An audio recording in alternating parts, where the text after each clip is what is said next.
Grum TV welcomes you to this broadcast of the Dorkside Pokemon League.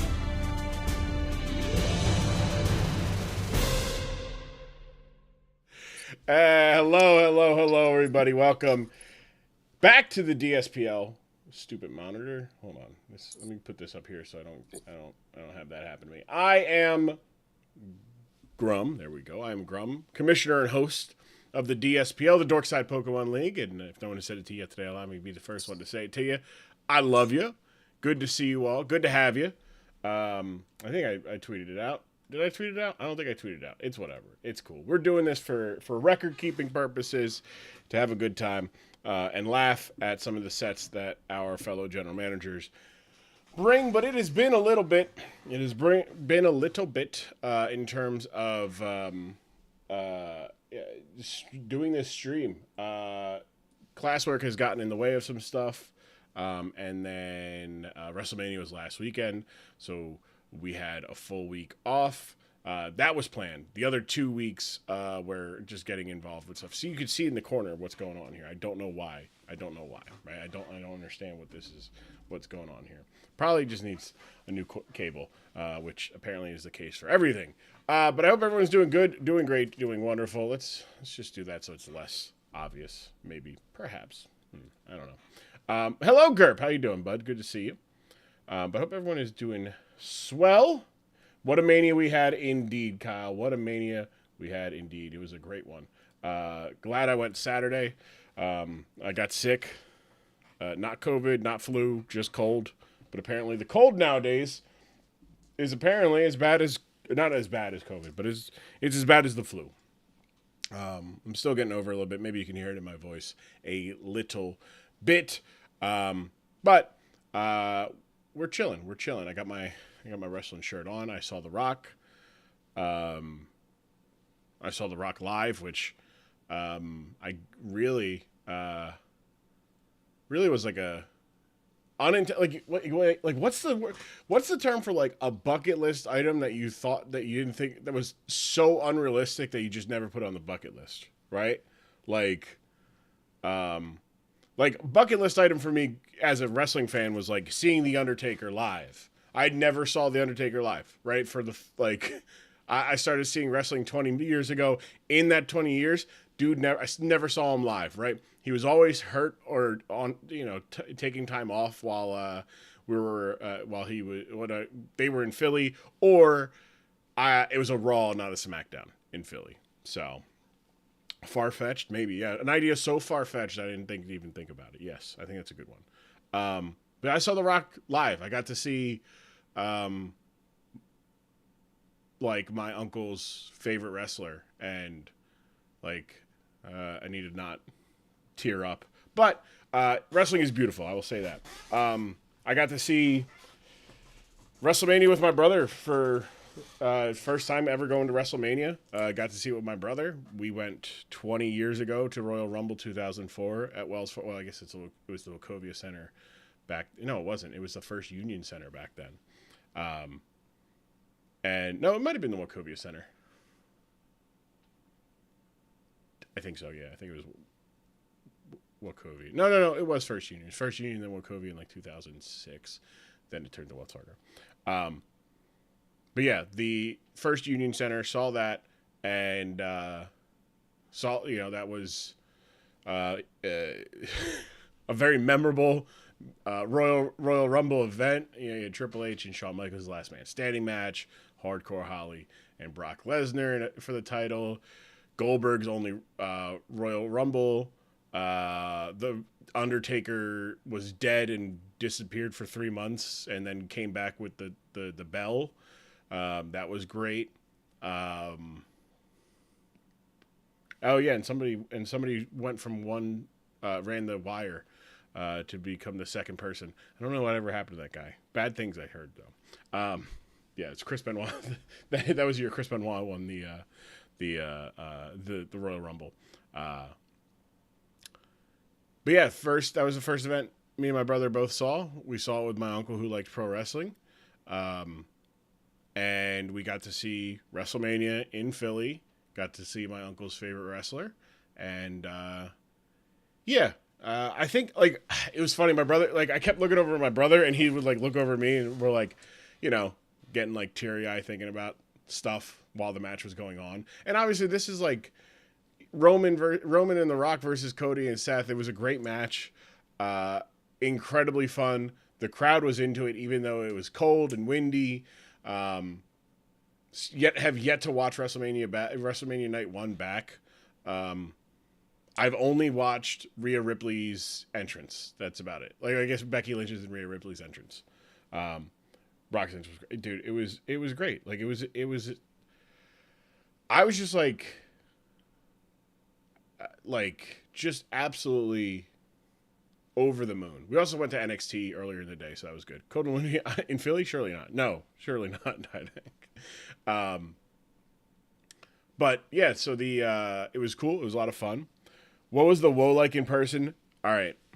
So I was definitely spoiled, right? Night 1, if night 1 was as warm as night 2 was, I think night 1 the crowd would have been noticed like significantly better. Mainly because you had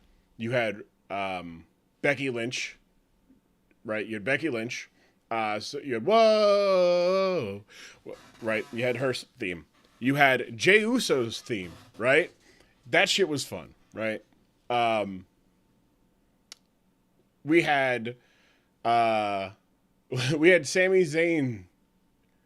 Sami Zayn's theme song. We had Seth Rollins's. We had we had The Rock. We had like every like crowd interactive theme song. R-Truth. I got to see R-Truth's moment. Incredible. Funny. I gotta figure out how I can tell this story correctly. So, as some of you may know, R-Truth is a black guy, right? And the way that him climbing the ladder at night, and the way that it was shot and at least presented on the in-stadium screens, my guy R-Truth blended in with the background because the background was dark. He's not just black, he's a vampire. All right, Kyle, you're black, you can say that.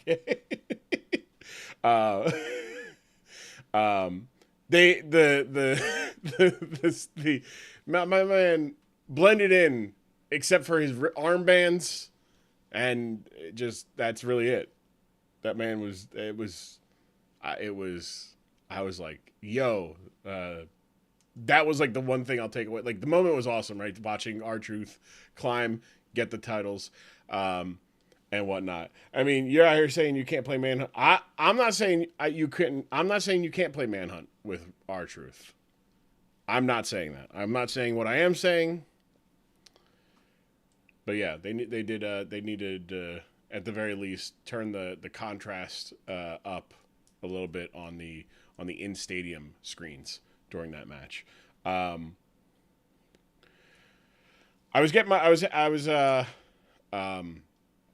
had people around. Thankfully, did not have too many kids around where we sat. So like I got to scream things like, "Sammy, grab the gun, shoot Gunther, stop fucking around and get the rifle." Told Austin Theory to get to learn a trade.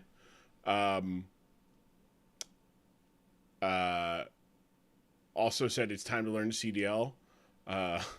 Somebody said audibly enough that like when Austin Theory took like a bump or something, like, oh God, I hope he's hurt. I said, I hope he hope he can work a stick shift. That's what I hope. I think I told him the USPS is hiring. Yeah. For a moment I thought Rock and Seth were going to come even further into the crowd, and that would have been awesome. Where did you sit? We were right in the area. So we sat in the standard stadium seats, row 7. Row 7 of section 116. We sat there. So we were in the same, like, trajectory, if Seth and Rock went further back, might have been on TV. Might have been on TV. Had people compliment my Bret Hart shirt. That was cool. Yeah, it was awesome. Yeah.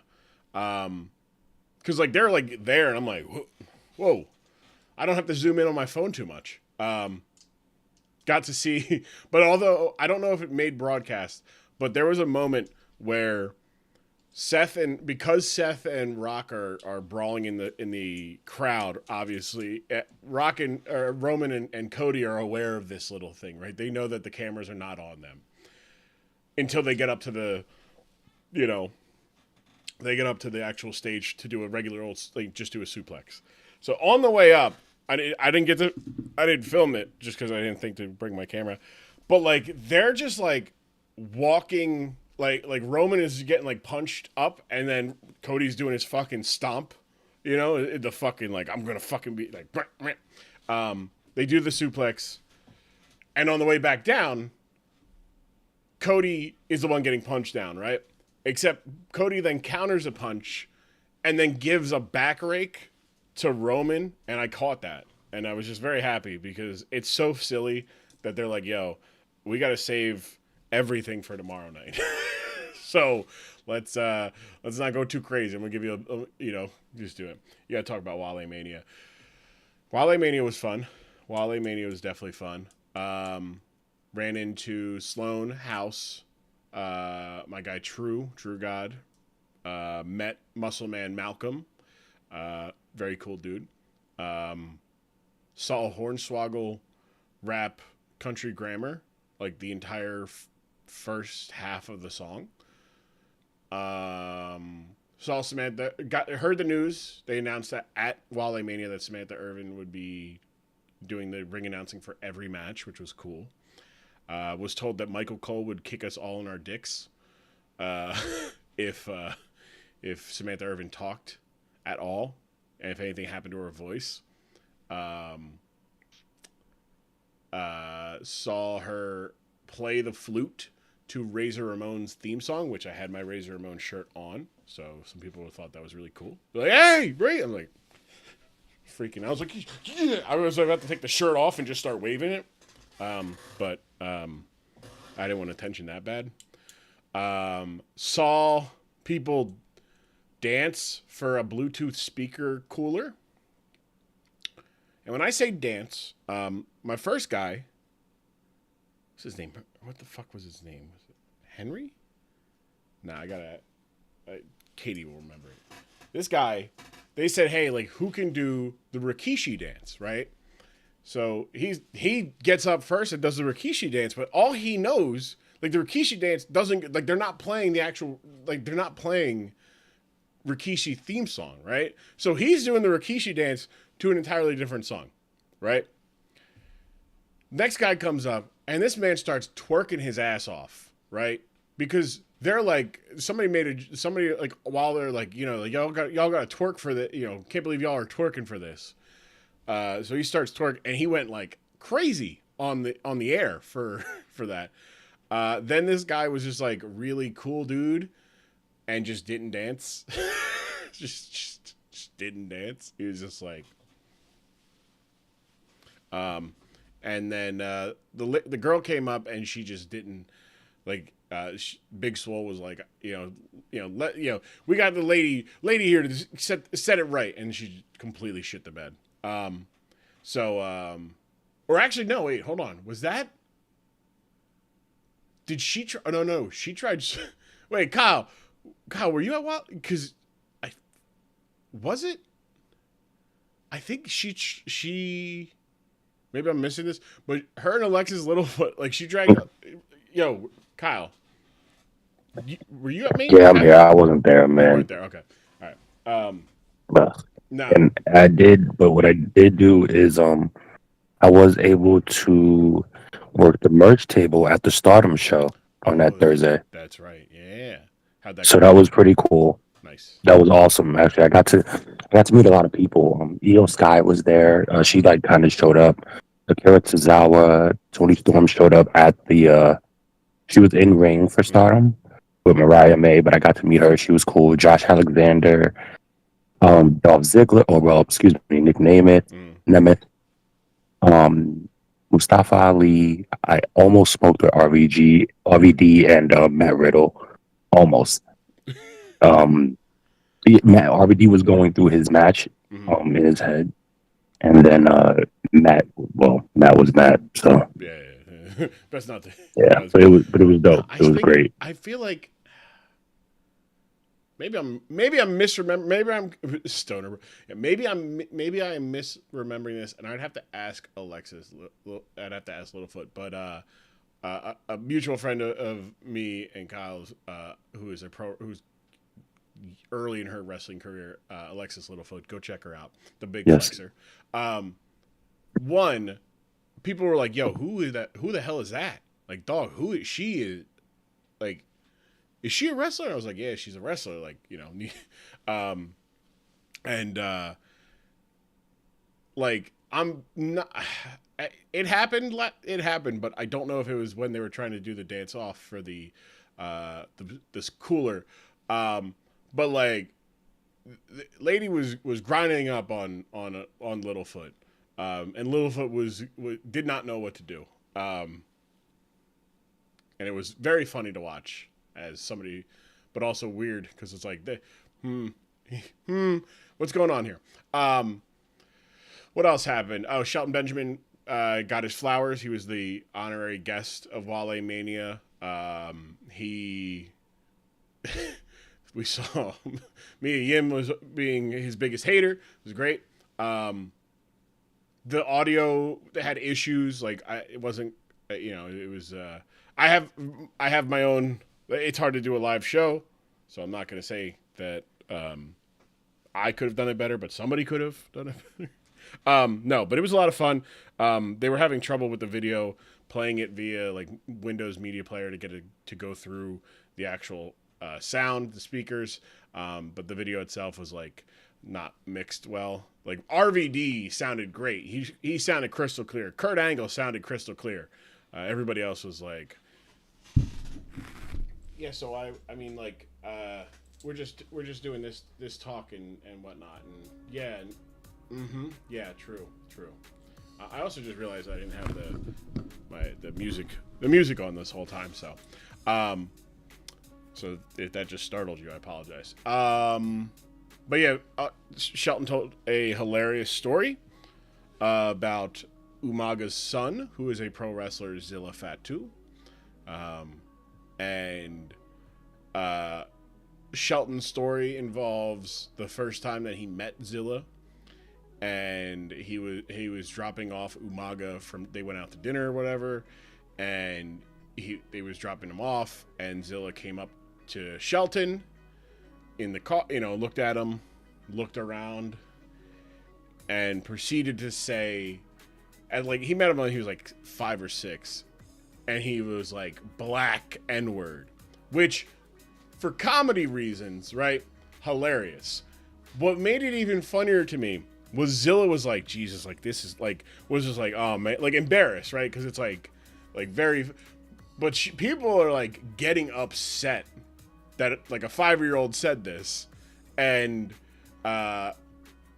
Shelton's like, y'all, calm down. It was hilarious. Like this shit was hilarious. Like that's how he goes, and I got to know the kid because we were like next door neighbors, damn near. So that was funny. And I was like, yo. It's like, because the way Shelton told it, very fun. Saw Street Profits, Bobby Lashley. They had a very professional, like, y'all got to pay attention to us. We're getting tired of being overlooked, but very professional about it. Which is very true. Very true. Tez is a star, knows how to work the crowd, not just the microphone. Who else? I saw Big E. There. Big E was looking healthy. That was really cool. Saw a lot of people. But we ended up leaving around like 11:30 because I had some schoolwork I needed to do for the weekend, and I wanted to make sure I was getting it done. So I took off for work on Friday. So we left a little earlier. So I didn't see Trick and Mello. Did see AJ Francis perform. That was kind of neat. Yeah, that was pretty good. Stand and Deliver was fun. Got to tell Tony D that I'm with him. That it was anti-Italian discrimination that he lost. For that, I'm Irish every other time. But when Tony D is challenging for a title, introduce people to Italian slang like jamoke, stunad, and so forth. But yeah, so that's enough about why we haven't why we've been missing some streams. So in the midst of that absence, we still played our games. We still had our games. Can I do this without spoiling? No. Okay, let's do this, right? Can I let's zoom in here a little bit, right? Can we zoom in and get some answers here? No, we can't. Hold on. We can zoom out though, can't we? Yes, perfect. Ha ha ha ha ha. Good. All right. So, but do you believe? I believe. Didac.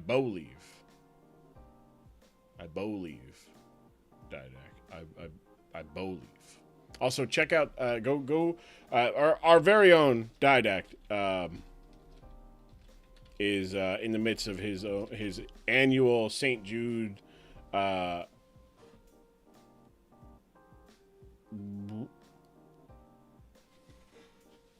did it not work? Hello?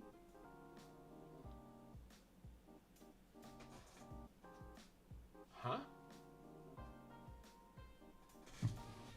Why did that not work? Wait, hold on. Is this broken? Do I have to like figure things out now? Yeah, it's just broken is what it is. Okay. You believe, but do you believe? Oh, I believe in Joe Hendry. Yeah, dude, Joe Hendry's incredible. I'm mad that I did not go to the Impact tapings the prior week, but there was no way I was going to be able to do all that stuff. I do believe in Joe Hendry, and the fact that he's going viral on TikTok again is great. I say again every so often he goes viral on TikTok. His theme song. What do I want to Twitch. Go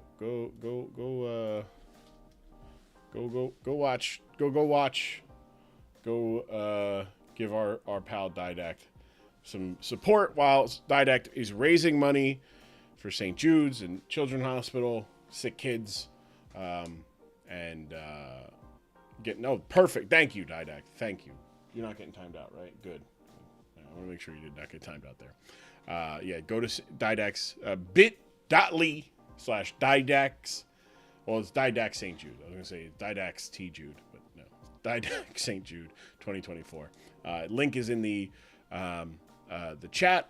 I'll make sure that goes into... I'm going to make sure... it was a gamble and I won. Yeah, I don't know what's going on. I'm re-evaluating some stuff, just in general. But yeah. Catching up on where we are, right? So we had week 8, right? So week 9, all these games here, you can go to the league sheet. It's linked in the Discord, discord.grum.tv. So we finished out the season. Colorado beat Pig's Eye, Aussie beat New York, Minnesota beat Sacramento beat Minnesota, Long Island beat Delaware, Arizona beat Edina, Dallas won via forfeit over Indy, and British Bangers beat Cambridge, and Montana beat the Thick Boys, which led us to a situation where I meant to. Do I have this still pinned? Okay, so I need to do this. I need season 2 scenarios. Yes. Haha. I didn't delete this, right? Good. All right, so going into the final week, right? Here is what we had going into the final week. That went not where it was supposed to go. Okay, let me do this so I don't spoil anything right now. Hey, it's my thing again. I need this. Thank you. I don't know why it didn't go here. All right, there we go. All right. So going into the final week, right? We knew one what the tiebreakers were. In multiple teams, they're reset after each broken tie. New York, Pig's Eye, Cambridge, Dallas, Colorado, and Aussie were all eliminated from playoff contention. The best finishes, all this stuff. New York was locked into 16th. Pig's Eye was locked into 15th. Cambridge could finish between 12 and 4. Dallas between 9 and 13, or 9 and 14. Colorado 11 and 14, and Aussie between 9 and 14. So little stuff. But Sacramento, Aussie, Indianapolis, and Long Island all clinched going into the final week, but we had a big showdown between Sacramento and Indianapolis that could have caused there to be some 3 teams playing for first in the seeding matches, but Long Island really didn't, they had to win and then hope that they won the tiebreaker, which they owned the tiebreaker over Indianapolis, but not Arizona. So going into it, or actually on top of that, Minnesota and Montana also clinched playoff spots. So we were going in with 4 teams playing for the last 2 spots, right? British had 7th place. They win or Delaware loss would get them in. Or if Delaware won and Twin City lost and there was a 4-way tie that they would end up winning with some fuckery. Highest that they could finish was 5th. Lowest they finish would be 10th. Twin City, they win, they were in. Delaware, they win, and they either need British Bangers to lose or Twin City to lose. And Edina, they needed to win, and they needed Delaware to lose. Because if that happens, they would finish 8th, because they would end up winning the tiebreaker for 8th. Because they would own a tiebreaker. If they were to win, Twin City would have been Twin City, Delaware, and Edina would all be the same record, and Edina would own the tiebreaker, or would win the tiebreaker. I think because of differential. So unfortunately for Edina, that did not happen. They lost to Twin City 1-0. And also Delaware won, so they ended up being in the finals. But we could have had a potential win, but British lost to Montana 4-0. Cambridge beat Long Island to get revenge for the two different general managers between Harold Pestard and Roy Johnson. But the history between the Cambridge Cloudsiders and Long Island Ducklets is very, very known. Very known. Sacramento won via forfeit from Indy, and Dallas lost to Aussie. Delaware 6-0 New York, and Minnesota beat Colorado 3-0, which ended the season standings here. As you can see here, let's put this back to 100 so I can be nice and I can read this. Sacramento finished the season perfect, 10-0. That should actually be W10. That's not right. Arizona finished the season 9-1 in second place. Long Island would go, because by virtue of having the tiebreaker over in Indianapolis, would end up being 7-3. Indianapolis would be 7-3 as well as Minnesota. But Minnesota lost the tiebreaker to Indianapolis, and thus found themselves in 5th place. Montana and Twin City would both be 6-4. Montana having the tiebreaker over Twin City would make them in 6th, and Delaware, because they won, they got 8th. So as you can see, British, Edina, Aussie finishing 9, 10, 11. Cambridge jumping up to 12th, which shout out Roy Johnson there, was down at the bottom. Colorado, Dallas also tied at 3 and 7, 13, 14. Pig's Eye and New York finishing in 15 and 16th. Some fun little facts here. Montana had the highest strength of opponent. Indianapolis had one of the lowest. and which is surprising because Cambridge also had 3 forfeits. So that is noteworthy there. Oh, and stats. I guess we can go over the finals of the stats, right? Heatran finished the season with 17 knockouts. 17 knockouts. Good for the lead. Chi-Yu, Ursaluna, and Blaziken would each have 15 as well as Gouging Fire. Great debut season for Gouging Fire and Blaziken. Baxcalibur beating the fraud allegations. They called the man a fraud. Hang the banner. They called the man a fraud, and he said, no, I'm going to go double digits. Glacier also finishing with 10 as well in double digits. I think the best single, no one, I don't remember. I made a note of this, but I did not put it down. Trapinch is the tribal chief. Gouging Fire is the final boss. I put up a hell of a last fight. Yeah, it did. It was a fun match actually. We can watch that real quick here. Why not? Let's go. And mind you, you can go and you can watch all these games because this was, I believe, the game of the week. It was the game of the week here. We're just gonna watch this. I'm not gonna comment. We're just gonna talk about it. But this is Pro Scream. This was Osh. Really good stuff. Also, Roy Johnson and Cambridge's game also very good. Right. So we're not gonna go into break down too much of this, but this is just a Dyna playing for their season. Right. Needing to do some really good stuff. Donphan comes out, does not have the heavy duty boots as Rillaboom comes out. But look, here's the thing. Great call by both of them to call the switch. Very surprised going for the Ice Spinner there as Grassy Glide or Woodhammer would have really hurt. But yeah, and it probably would have killed it before the Rapid Spin went off. So. But yeah, watching this game, it was really interesting to watch, like this game, knowing that if a Dyna won, it threw everything into a fucking tizzy, right?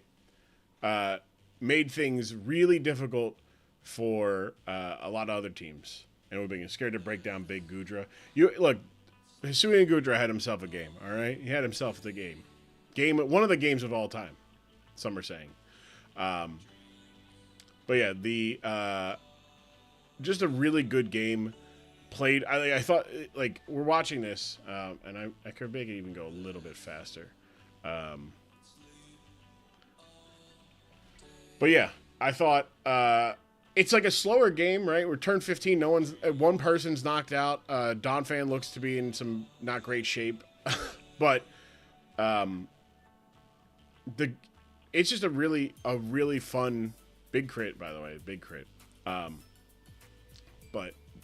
it was a fun season for a Dyna. Pro Scream's first season, really good stuff, and was very happy with how he came into this match, and found ways to be in a good position. Like right now, it's 4-5. 5-4, but Garchomp ate that Ice Beam. Absolutely ate the Ice Beam. Just completely ate it. Big Earthquake there. But that Comfey is going to, do that, right? So, but hey, the Toxapex was a big problem. Big problem there. And it's gone, right? So, fun stuff here for me as a commissioner to watch, games like this.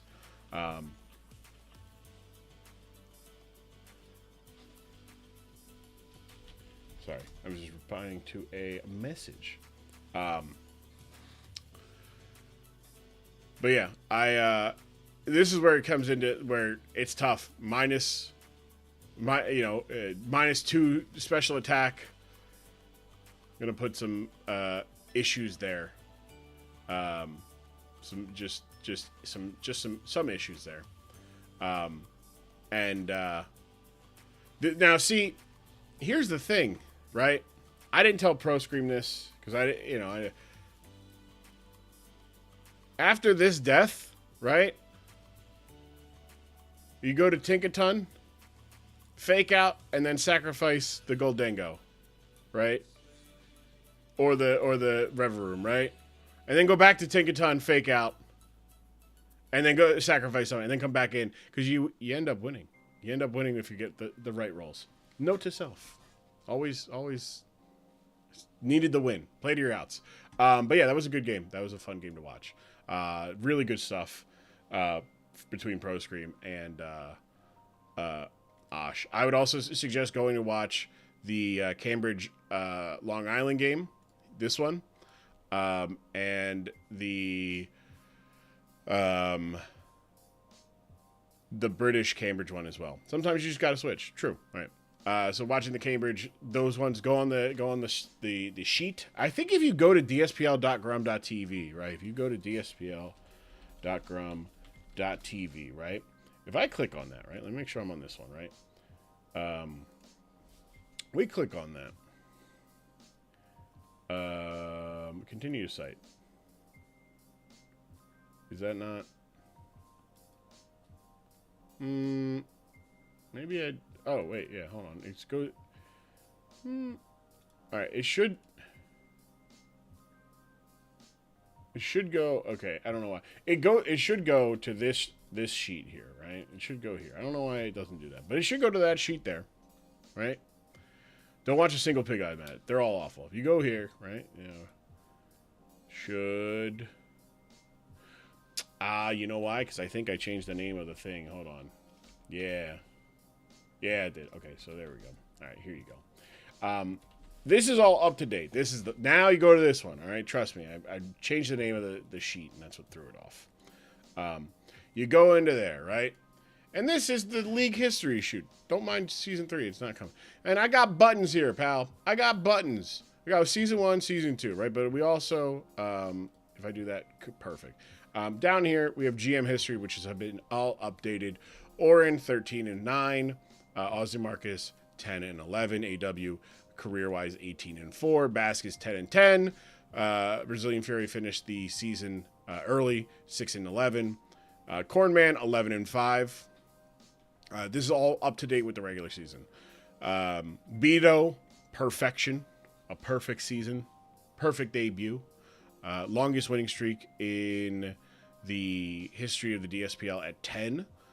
Didact, 5 and 15. Hob, that should actually be 8 and 8. I don't know why that. Don't know why that's that. It should, yeah, 8 and 8. Johnner, aka Harold, 14 and 8. Jim Jam gave it us a solid 3 games there. Kuhn, 7 and 3. Roy Johnson, 3 and 2. That should be 3 and 2. I don't know why it doesn't do the math. There it is. Pro Scream, 4 and 6. Negative 9 and 4. There we go. And Osh, 6 and 4. Right there we go. So when where we see them in the playoffs, where the finish is where we'll put them. We have award history that was up to date as well. By the way, Decidueye officially was the postseason playoff MVP. But these are I have the career stats of everybody, right? These are the career stats of every Pokemon that has been in the league at any point. Ursaluna has the career lead, and Glacier is 2. They're both 20 in each, over 20. Garchomp, solid 1 per game. Chi-Yu, solid a lot. Lycanroc Dusk is really good. It's just like when we're prepping for season 3 in about a month or two.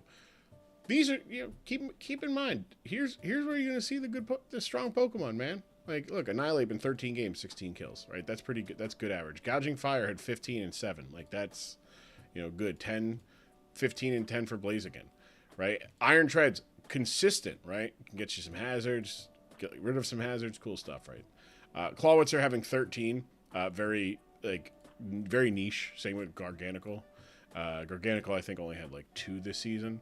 Or maybe, I don't know. Hisui and Gudra had a good amount. Hisui and Samurott clearing away the best hazard setter. I should say one of the best hazard setters. Clodsire, though, look, Clodsire in 14 games, 21 statuses, 22 hazards. If that's what you want to do, if you want to spam some hex shit, go ahead. Glamora with 10. Toxapex is also solid there. Among Us in 4 games has 7. Like, you know, it's very good stuff. Very good stuff. Cloudsire 22, 16. Clef Key, solid. The Jingle Keys. Glamora, very good there. Torkoal there as well. Very good. And Field Assist, not as I was expecting a little bit more this season than we really did. The only sticky web user that really got going in terms of Field Assist this season, Araquanid. So that was interesting to see. But if you go to the link in the sheet, right, you go there and you can go to the sheet links and you can go and you click on the spreadsheet number 2 and then you can see everything, right? You get to see all this fun stuff. But that takes us to the playoffs. We've got 4 games. Now, I do have some news because technically we only have 3. Kuhn's going through some stuff that take super priority over this. So he's left, or not left, but he forfeited the playoffs. Now, unfortunately, I did not find out about this until other games had been played. So because of that, I could not adjust to bump up Pro Scream into the playoffs and bump everybody up. So it would have been like Minnesota would have played Sacramento, Montana would have played Edina, and Delaware and Twin City would have played. That is unfortunately not what is happening. I do have 2 potential things in the air to find an opponent for this week, this quarterfinal number 1.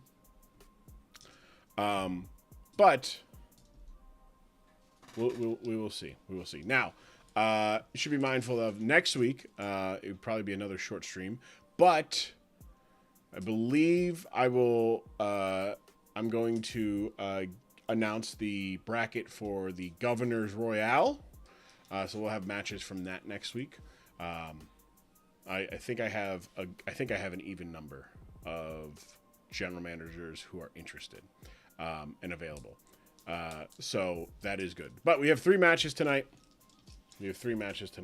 Which means we got 3 really fun stuff. Yeah, we're good. We're good. I don't want to announce anything for season 3 just yet, just because I'm not sure of time and yada yada yada other stuff. But let me go to my face real quick to make sure I have the right games, in order of how I want them. Yeah, good. Okay, good. All right, I am Grum. That's true. Yes. All right, there we go. Bang. Okay, so we're going to take a look here first at the Montana Twin City game, the 6-7 matchup. Find out who will go to quarterfinal number 2. Or no, sorry, we're doing Minnesota. We are going in this order. Minnesota, Delaware is first. So taking a look at Minnesota, the 5 seed, the home team, leading things off with Corval Venus, the Light Clay Reflect team. Now this is the same week. This is the same team that our guy Basque brought for week 10. So if you were interested in seeing how this team performs in week 10, go ahead. But you're going to see a lot of stuff, so I get to go over it. Anyways, we got Roost, Body Press, Reflect, and Light Screen with max defense and max HP. So big support here. Mirror Armor is cool. Good stuff there. Torquay Craig, the Torkoal with Heat Rock, Stealth Rock, Rapid Spin, Earthquake, and Lava Plume, max HP, max defense. Standard stuff from Basque so far. Crabgrass with the Choice Scarf, Close Combat, Flare Blitz, Earthquake, U-Turn, and having max speed even after the Choice Scarf. I believe the Protosynthesis goes up with the attack, and then we'll have a 50% boost to its speed. So good stuff there for our guy Basque there. Like that for him a lot. Lot of damage here. Then we got Miss B Nasty, the Azumarill. Thick, Fat, Leftovers, Brick Break, Play Rough, Aquajet, and Hydro Pump. So solid stuff there. Hydro Pump is interesting. But if again, I would like to see what Basket would have brought to this team or for this matchup.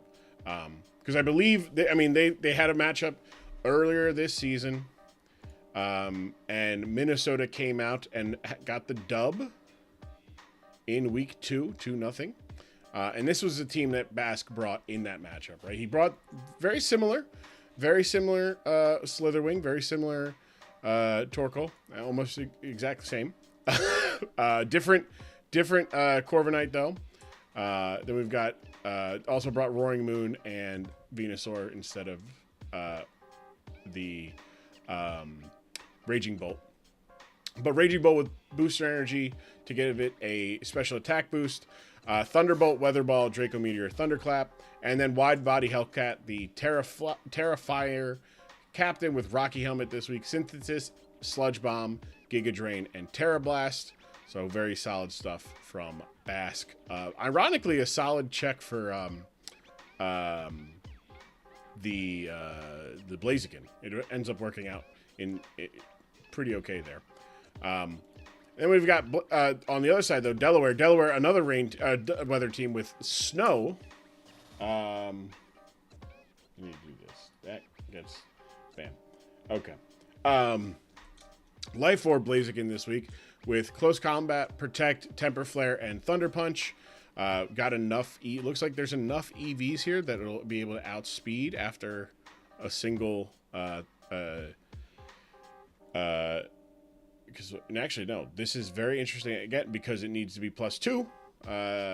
It's going to need to be +3. Sorry, +3 for the Slitherwing, which last time we had a case where it was not fast enough to outdo the Slitherwing. So this Slitherwing will be faster than it. And the Venusaur, what's that? 352. So it will be faster. It'll be +2. Will be faster. So hopefully we get some. Hopefully we get some protects here this week from Hob. Wide Body Hellcat. That's right. Then we've got Naruto, Alola, Ninetales, Light Clay there. So we got screens on both sides. We got weather on both sides. Ninetales bringing Encore, Freeze Dry, and Moonblast. Max special attack, 292 speed, and the rest in HP. We have backshots with weakness policy this week. Ice Shard, Dragon Dance, Glaive Rush, and Earthquake max HP. Or max attack. Some 248. That'll get it faster than some stuff. And then Sandy J, the Sandy Shocks with an Assault Vest this week. Rocking the Proto Senses. That'll be a speed boost with the Proto. Power Gem, Thunderbolt, Earth Power, and Volt Switch. Moltres. Moltres just gets a name. It's just Moltres. Because it's the shiny Moltres Galar. Making its debut, Fiery Wrath, Agility, Ancient Power, and Air Slash with the Berserk ability will give it a +1 to its special attack if it goes below half HP. Max attack, max speed, max special attack, max speed, I should say, with a modest nature. And then there's the Palisand, shiny Palisand. Rocky Helmet, Shore Up, Shadow Ball, Stealth Rock, and Earth Power, max defense, max HP. This is a very scary. This Pokemon. I mean, look, it says scared me. Also, I realized I didn't put Pick'ems for the playoffs. I haven't put Pick'ems since week 9. So bad job by me. I can't do that. But let's go watch the matchup there. Here we go. Put that right where it needs to go. There we go. And here we... good. I want to make sure we're there. Here we go. Starting things out is going to be the Slitherwing for close combat. Will get a big chunk of damage on the Moltres there, but Moltres is going to be able to kill it with the Air Slash thanks to it being quad weak. And immediately, very scary for Mr. Bask, who Miss B Nasty takes an Air Slash but flinches, but does not take a second Air Slash as Moltres in his debut getting 2 quick kills and Raging Bolt getting the Proto Synthesis boost. Fire Wrath still faster, did not click Thunderclap there, goes for the Draco instead, and loses 50% of its, cuts its special attack in half. Sandy Shocks comes out scaring away as Torkoal will come out, and Torkoal doesn't want to take this Earth Power either. Not great. As the Hob is just tearing through Bask here. This is also going... I feel like this is just going too... It should be... There we go. I don't know why... I feel like it was just going way too fast. But turn 5, big Earth Power. Smart of Bask to not Terra right away. To stay neutral. Giga Drain doing a decent amount there. But the Sandy Shocks is going to be faster in the sun, because this Venusaur is not the right set. It's not the right set for the whole roster is not the right set. But now that Torkoal is out, Ninetales can come in and be A-okay. Very, very good. The nice snow is being up for the rest of the game here. But it's not over quite yet. The Aurora Veil is going to go up there. Sludge Bomb does do super effective damage if Bask does go for it, which he does, and gets a nice 31% there. So even if the whatchamacallit wasn't up, the Veil Hob was safe. Corval Venus is going to come out, though. Now, Corval Venus can't do too much, right? Especially against the Palisand, but that freeze dry, big crit. Bask just needs to get... Bask says, all right, I see your screens. I'm going to get some screens of my own here. So, Bask going for Reflect right away. It's interesting with the special attacker in front, but nonetheless, it worked out in favor.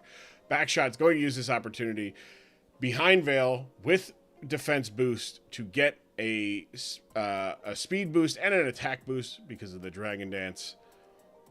And he's going to be able to... Well, there goes the snow. So the snow is gone. So the defense boost is gone, but the defense is being raised by Aurora Veil is still there. So decides, let me go +2.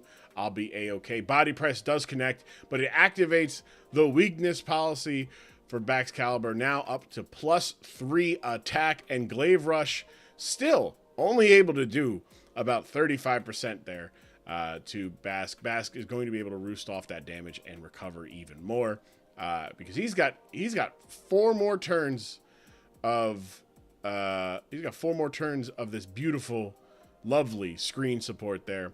But Roost gets him back to full health. And there's 1 turn left for Bask's opponent. For the Aurora Veil, Ice Shard is only going to do 20%, which does give Bask plenty of opportunity to get a body press off. But now they know the whole set. Hob knows the whole set. There's no more Veil. But there's nothing that this Corviknight could do to a Palisand. And instead, the Alolan Ninetales comes in as Bask goes for a body press that does about half, thanks to the increase in the defenses because of the snow, which will allow Ninetales to go for an encore, preventing screens from going back up. But that is going to cost the Ninetale its life there, so it is down. This is the last set of snow. There is no weakness policy anymore for the Baxcalibur.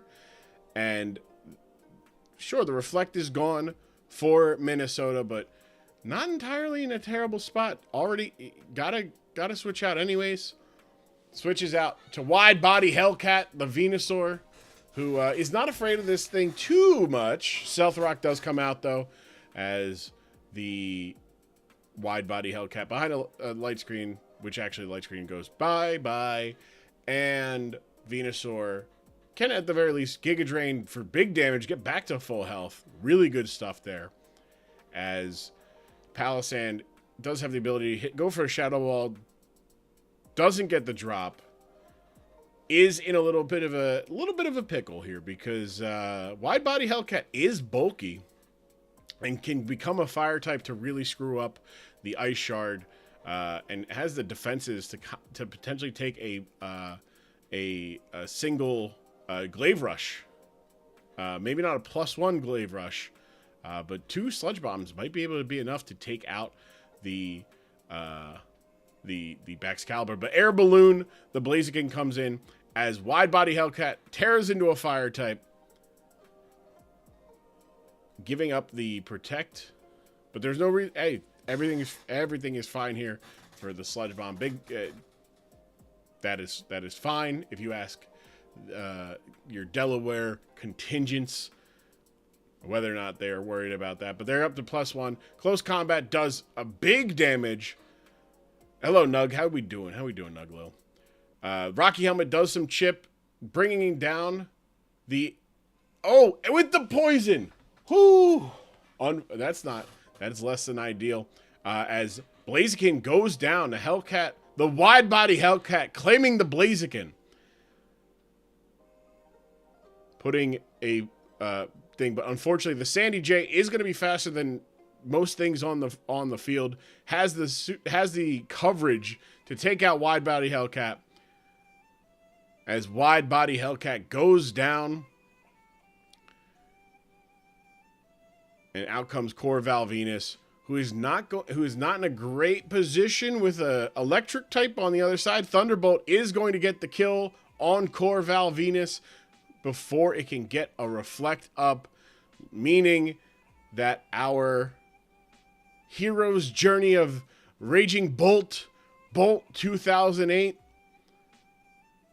unfortunately will fall to an Earth Power, giving Delaware a 2-0 victory. A lack of a ground type in this matchup, hurting. But GG's to Delaware. I don't have graphics made, but GG's to Delaware. Delaware is going to move on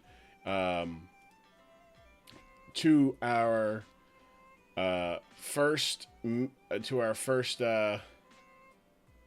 I can do this. Perfect. I can do this. I can just easy peasy, baby. I can bring this back up.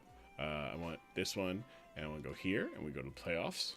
And because we already have we've talked about Sacramento and Indianapolis, Sacramento is going to forfeit this matchup because Kuhn is bumping out. So that will lead us into to be determined against Delaware and Sacramento, moving on into the semifinals, or the semifinals right away. And we will see here. I guess I should actually make this, I should do this. I should make this the right color. Because this is not yet done.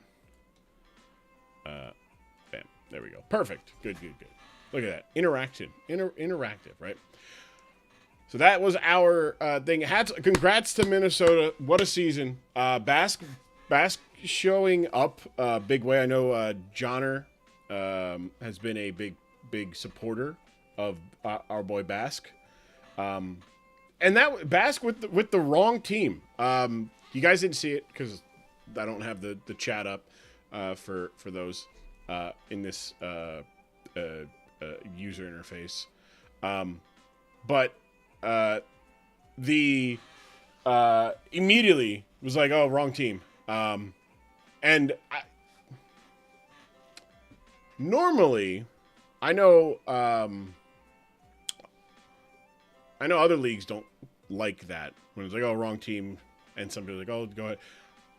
I would have let Basque. I'd allow it. If Hob and Basque had decided to, you just send me the game. You just send me the game when it's done playing, guys. That's it. You guys want to play 7 games?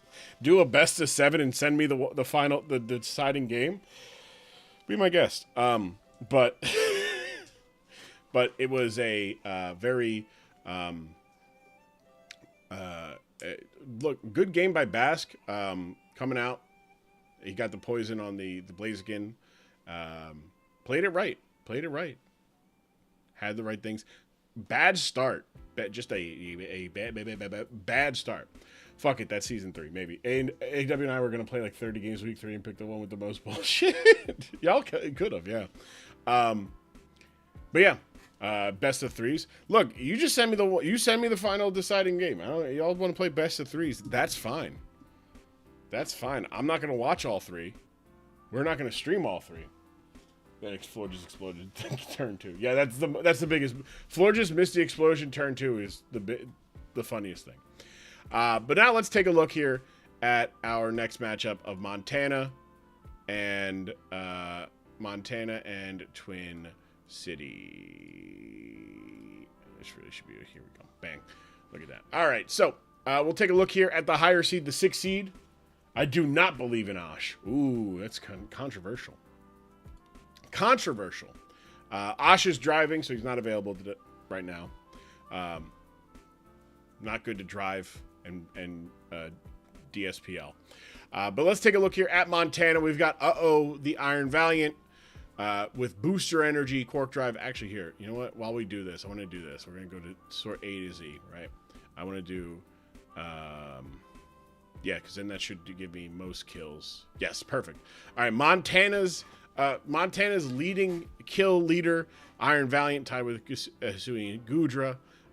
They are both coming here, but we're going to start with Iron Valiant with booster energy for speed, as well as Encore, Close Combat, Psycho Cut, and Swords Dance. So no fairy coverage this week. No fairy coverage. Close Combat, Psycho Cut. Good stuff there. I don't think this gets Sacred Sword, right? They didn't give this thing Sacred Sword, right? That's good that they didn't. That's good. That would have been insane. Then Lightning Bug, the Vikavolt with an Assault Vest, so no sticky webs here. Thunderbolt, Volt Switch, Bug Buzz, and Energy Ball. Max HP, max special attack. That special defense is going to jump up to about 270. So good stuff here. Look, if you're going to bring 4 moves, throw the Assault Vest on. Who cares, right? Why not? Unless you're going to do like Expert Bell, right, for offense. Dragon D's, the Gudra, Hisui and Gudra. This is disgusting. Corey, this is disgusting. Max HP, max special defense with a calm nature with an Assault Vest? That's disgusting. That's, that's 170. No, that's 219? That's 650 something? Heavy Sam Gudra is nasty work. Dracula, this thing is disgusting. 657 special defense. All right? Max HP. Heavy Slam. Win the Gudra. With that fat bottom it's got. Thunderbolt, Ice Beam, and Knockoff. Insane. He had the decency to go minus attack, though. Had the decency to go minus attack. A real sicko would have went minus speed, so Heavy Slam does even more. But at least had the decency of being like, nah, I'm not going to be that much of an asshole. Then Murder and Pestle, Terra Grass this week. We've got Heat Proof. That's Gyro Ball Grum. No. But what I'm saying is, no. You're right. You're right, Beto. But I am also right. So because if he had gone with minus speed, his attack is at 236. So technically, Heavy Slam will do more damage. That is what I'm saying. Yeah, that's what I was going at. If this thing got Gyro Ball, I may be stupid. No, you're right. You are right. You are correct. 10-0, right? I may be stupid, but I am 10-0 stupid. That's right. Matcha Gotcha, special attack, max special attack, 226 speed. I know Mr. Corn, the man of Corn, gave me notes here as to why certain numbers. Sinister to outspeed, speed creep. Wait. Oh, wait. Yeah, wait. Week 9. Hold on, because this is a rematch. Hold on. I know I have this from week 10. That's week 7, week 8. Sinistro is EV to outspeed the fastest you could he'd ever invest into Archaludon. Except that's not right. Hold on. Because Archaludon can be faster than this. So I'm confused. Okay. Or I guess, well, technically he could... Alright, that's just... Valiant's EV to outspeed Infernape with no boost, and Scarfape with the speed boost. Okay. So this is faster than a max speed Infernape and a Choice Scarf Infernape. Okay. He's probably gonna correct me on some things, but yes. Fastest he's ever made it. Gotcha. Okay, I read that. Right, but Ash hasn't gone above 226. Gotcha. Okay. Understand now. I get it now. Shadow Ball, Substitute, Calm Mind, setup stuff here. Like that. Grass Terra Grass to get a little boost on the Matcha Gotcha. Good stuff. Then there's Sauna Rocks, Terra Fairy this week, Rocky Helmet, Flash Fire with Rapid Spin, Rock Slide, Stealth Rock, and Spikes. So good stuff there. Max defense, max HP. Oh, sorry, I had a yawn. And then all Sinnoh rejects, like all American rejects of Star Raptor. Choice Band, Reckless, Brave Bird, Facade, Quick Attack, and Close Combat. Interesting, no double edge. But I understand, Facade in case you get burned by a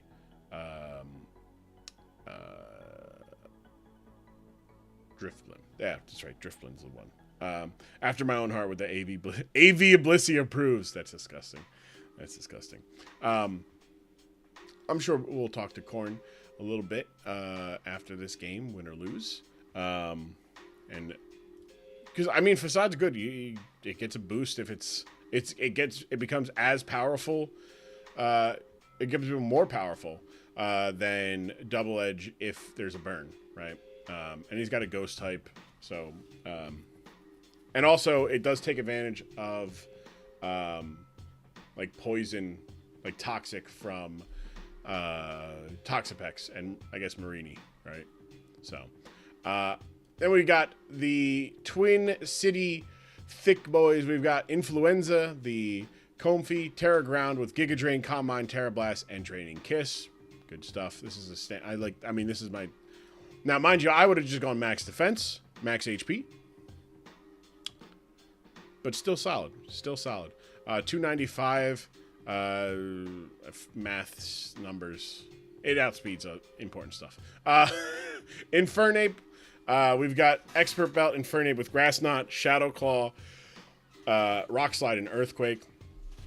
Grass Knot, very interesting. I like that tech. I like Grass Knot, especially on the Colossal. Like that. The Boulder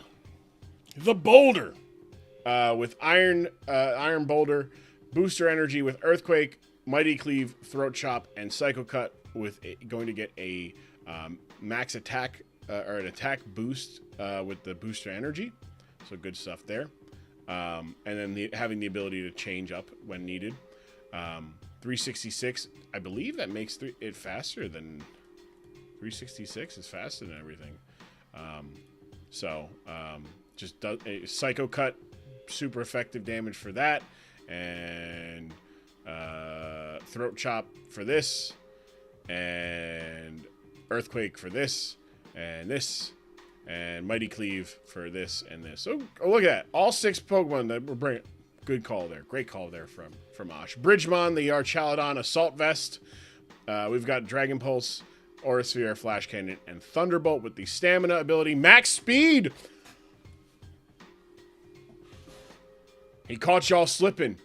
Ash said they think I'm going to run slow, but I'm not running slow. Max Speed, Max Special Attack here from the Archaludon. Influenza B, the Driftblim with Choice Band, Defog, Trick, Thunder Wave, and Shadow Ball. Crazy. Trick Choice Band worked the first time. You're not wrong, Corn. It did. Trick Choice Band. For whatever is the check here, which might be the Gudra, which would make most of this not good unless it gets knocked off. But Terra Ground for the Driftblim as well. And then Sharp My Pants, Focus Sash Samurott with Aqua Cutter, Ceaseless Edge, Taunt, and Sacred Sword. So we're gonna get some stuff up there. Good stuff. Has Aqua Cutter for the Colossal, right? But it won't be completely out of it with the Terra. All right, yeah. Let's take a look at the team, the Corn Man, and how are we doing on sound? I'm good, right? Okay. Let me bring it a little bit here.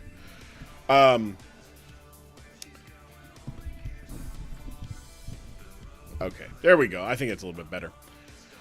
So let's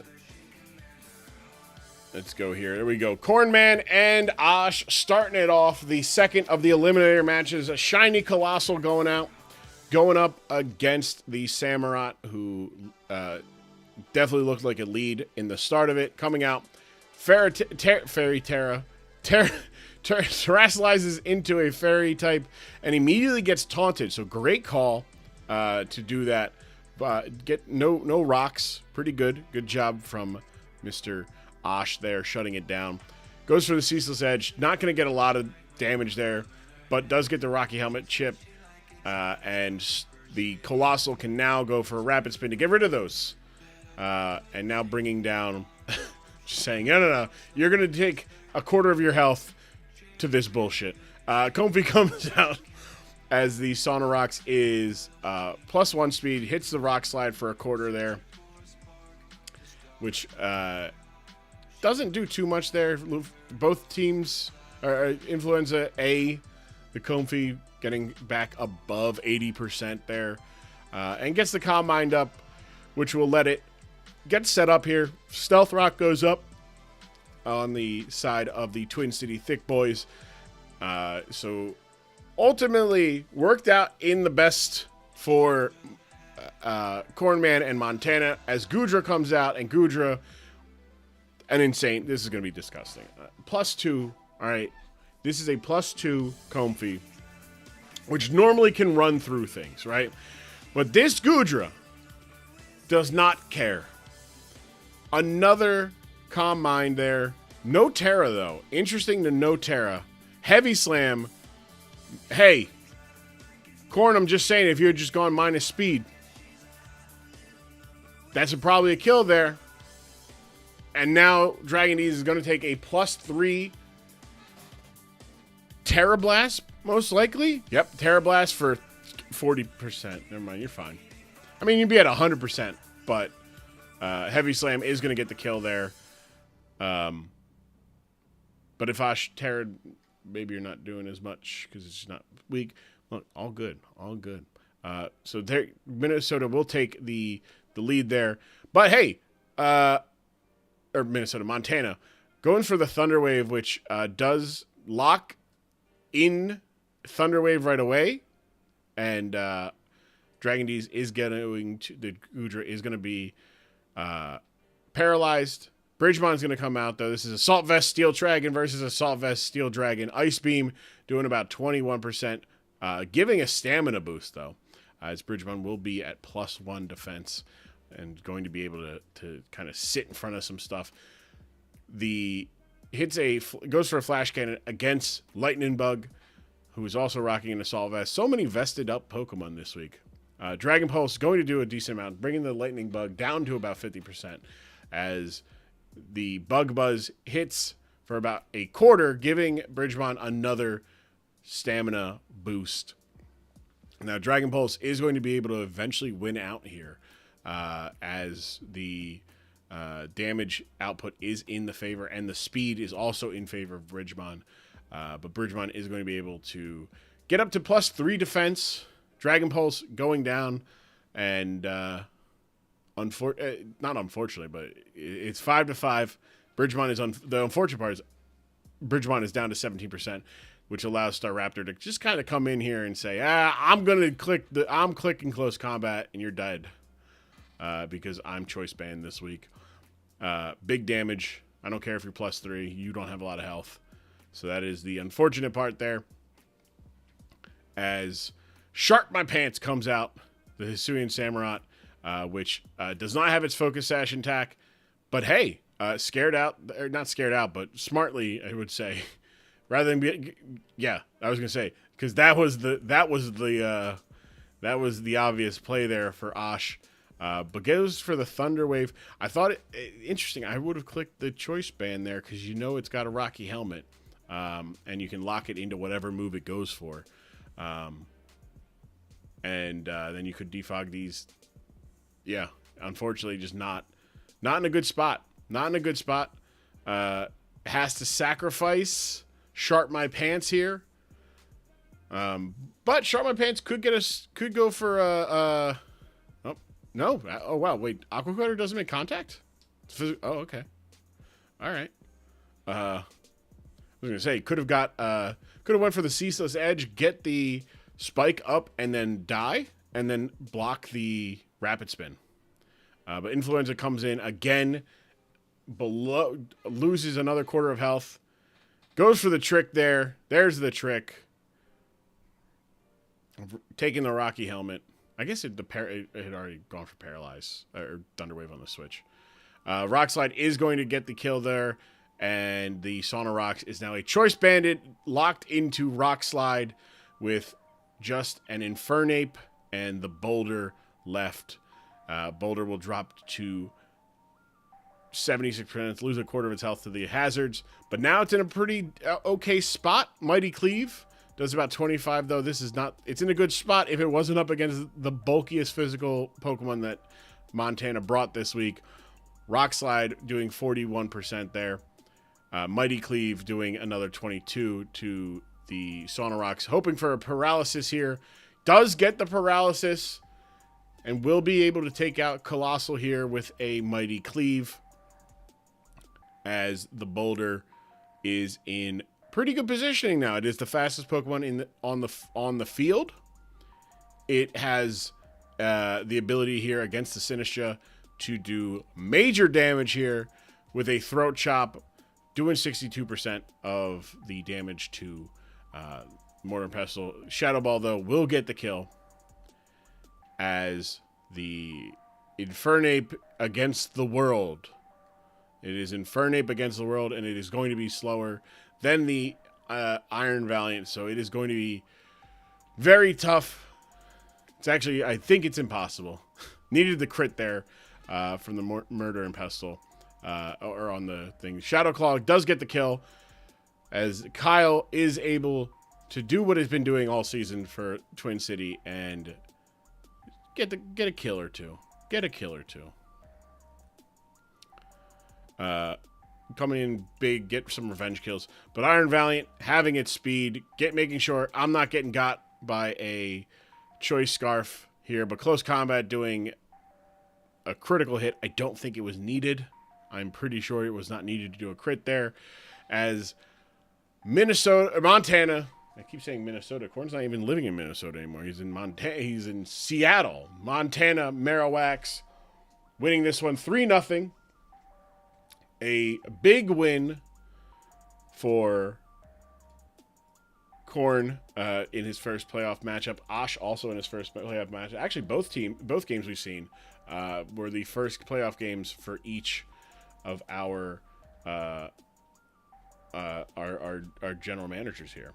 I believe. Where's Twin City there? Iron Boulder. Yeah, Iron Boulder was the leader there. I feel like it had more than 5 kills, but yeah. Where's playoffs? There it is. Bam. Twin City, unfortunately, out. Congrats, though, to Ash on a hell of a season. Playoffs in the first season, 6-4, a winning record. Just fell short. It had a tough matchup there. I mean, I talked about this being a disgusting set here. It was. It just sat in front of. It sat in front of everything. Love this strat. I don't know if this is a playoff strat, but it is a nice idea. Definitely a great idea. But it is a tough thing to not immediately trick. To not immediately trick on the thing and then be able to go with what else you're doing. But good stuff from Ash nonetheless. Maybe a Terra earlier. Maybe a Terra at this point, a Terra on this turn, right? So get up to +3, and instead of taking 84%, you're taking, 42%, and you're getting back health. So instead of being at 16, you're at 50, and you can take another one. And you get to do 2 of these. You get to hit this twice. Do 40% then 20% in pretty good shape. Pretty solid shape. That might be. I think that is. This is great. This was a very tough start right away for Osh. You know, you get your ceaseless edge up, but it rapid spins. You know, you're not able to get you know, maybe immediately go for the trick here, but unfortunately, like, AV ruins the rest of the set. But you're kind of you'll be locked into just one move, but this thing is no longer AV, right? But yeah, good stuff from Osh and Korn. I big time enjoyed that. Enjoyed watching Korn come in this season with a chip on his shoulder, going 5-1 and missing the playoffs last season, and then watching Osh come in and just cooking and saying, I don't care what you tell me is a good set. I'm gonna do what I want. But yeah, so let's take a look at the playoff. I clicked the wrong one. So going into next. Wait, where am I at? There am I. Eliminator 2 here. We've got Montana. I keep saying Minnesota. Montana. That should be centered. I don't know why that's centered. That isn't centered here.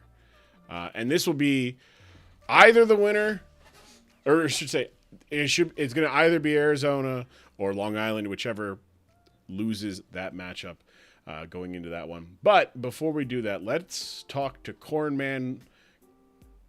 Have ourselves a little post-game interview. Have Montana. Yeah, it is Montana. It should be Montana, because that's where the Pokemon are. But if Cornman, if you'd like to join us, come on in, pal. Hello, Grum. Hello. It's been a minute. It has been quite a minute. It's been a little, because you were moving. Yep. So we weren't able to talk about your Week 8 matchup. But hey, just good stuff. I'm gonna have this on in the background as we talk about your game. Congrats on your first ever playoff victory. Thank you. It feels good. I bet it does. I bet it does feel good, because you're like, hey, I'm really with the shits. But just overall really good play from you here. I thought, Terra Fairy immediately on the Samurai, or I should say on the Colossal for the Samurai. Good tech. Were you, when you saw the taunt, were you kind of like, oh, am I getting fooled? Like, is this not what it's supposed to be? I didn't know, like, the taunt, knowing that last game he didn't have any removal. Mm-hmm. I don't think his Drifblim had defog in week 9. Mm-hmm. And so, coming into this game with that knowledge, like, thinking that I might try to get Hazard stacked up quick, I think that was a good call on his part to go with the taunt. Yeah. But it did kind of make me realize that the Samurai didn't have anything for Terra Fairy Colossal. Mm-hmm. And I mean, the immediate Terra in that position, like, I'm quad weak to water, so it's got to happen. So that was kind of always the play from there. Mm-hmm. I thought you did well. I obviously we're looking at turn 6 here, where he doesn't Terra, and you go for the heavy slam. Yeah. I think that is he played very well to get it back to a 2-0, but it was very much like the win probability was like jumped up to like a 90 at this point, because this influenza goes crazy against you. If he can get through, if it can get through this, there's nothing that can really stop it. You just kind of hope that you can live through. So I'm sure Osh wants that one back, but getting away from the game play-by-play wise, but did you feel like, how were you feeling during the actual game? Like, it is your first playoff match, was there anything different for you battling nerve-wise? Yeah, I mean, I knew that it was a win or go home game in these eliminator matches, so And knowing that I had beaten him in week 9, and me very well knowing that this was kind of my best 6 against him. Like he kind of knows what's coming again if I want to bring my best, my best chance. Because Beetle was mopping the floor with me when I was trying to make like slight changes and switches. Yeah. Like I was getting so frustrated because it was comfy, like 2 calm lines up, and it gets really, really scary. Right. And Osh mentioned into the DMs after the game that, like, yeah, the Terra, missing that early Terra on the comfy was probably what sold it. So, like, it definitely did swing very heavy. Like, you're, like, at that moment, getting that comfy down to 10%, like, then it was easy from there. And then Vikavolt right here coming in and just chipping our Chaladon down to a point where a Staraptor could come in and I didn't have to bring in Valiant and burn the speed boost right away. Right. Was like kind of huge as well. Yeah. When I was watching this live, I was like, uh-oh. Wait a second. This thing is getting, I'm like, can a close combat kill? You know, like, I was like, oh yeah, it is banded, not Scarf. I do. So at this point, right? It is Samurai. You make the call. I'm going to switch out. Is that because I don't think I think I'm giving up an obvious move, or like what was the thought process there of switching out against? Because you know it's not a it's not like the focus sash that was on it is no longer a factor. Instead of clicking close combat and getting a second kill right there, you opted to go back out to Colossal. Were you predicting him to switch out to Drifloom? Or was that just I'm going to stick to my game plan of Colossal you put Colossal in front of this thing every time? Yeah, it was a, because it had clicked 2 moves, so I'd known it wasn't Scarfed, but I think there was something with my speed calcs. I just wasn't 100% sure at that time. Okay. And I knew that Colossal was just going to sit in front of it and it was going to hit it with Rocky Helmet, and I was just going to spin away the spikes that it put up. So it just became like a play this one safe because it's still fairly early. You know, it was basically 5, I think it was 5-4 at that time. Yes. So it was just play it safe. Don't do anything too rash and like get rid of Staraptor when it could come in and help later with a quick attack. Yeah, sometimes you gotta just go with the safe move, because hey, if I go with my safest move, my opponent who has to make a move here, I don't have to worry about that. Like if I go to this thing, I'm never punished. Like there's nothing, don't take the bait. And we're seeing here like Sonorok's doing a really good job. I actually would have put Boulder well within range of even a quick attack, kill. If it had not been for the paralysis there. But this Boulder was scary, man. Like, I know the Murder and Pestle is able to live this throat chop here.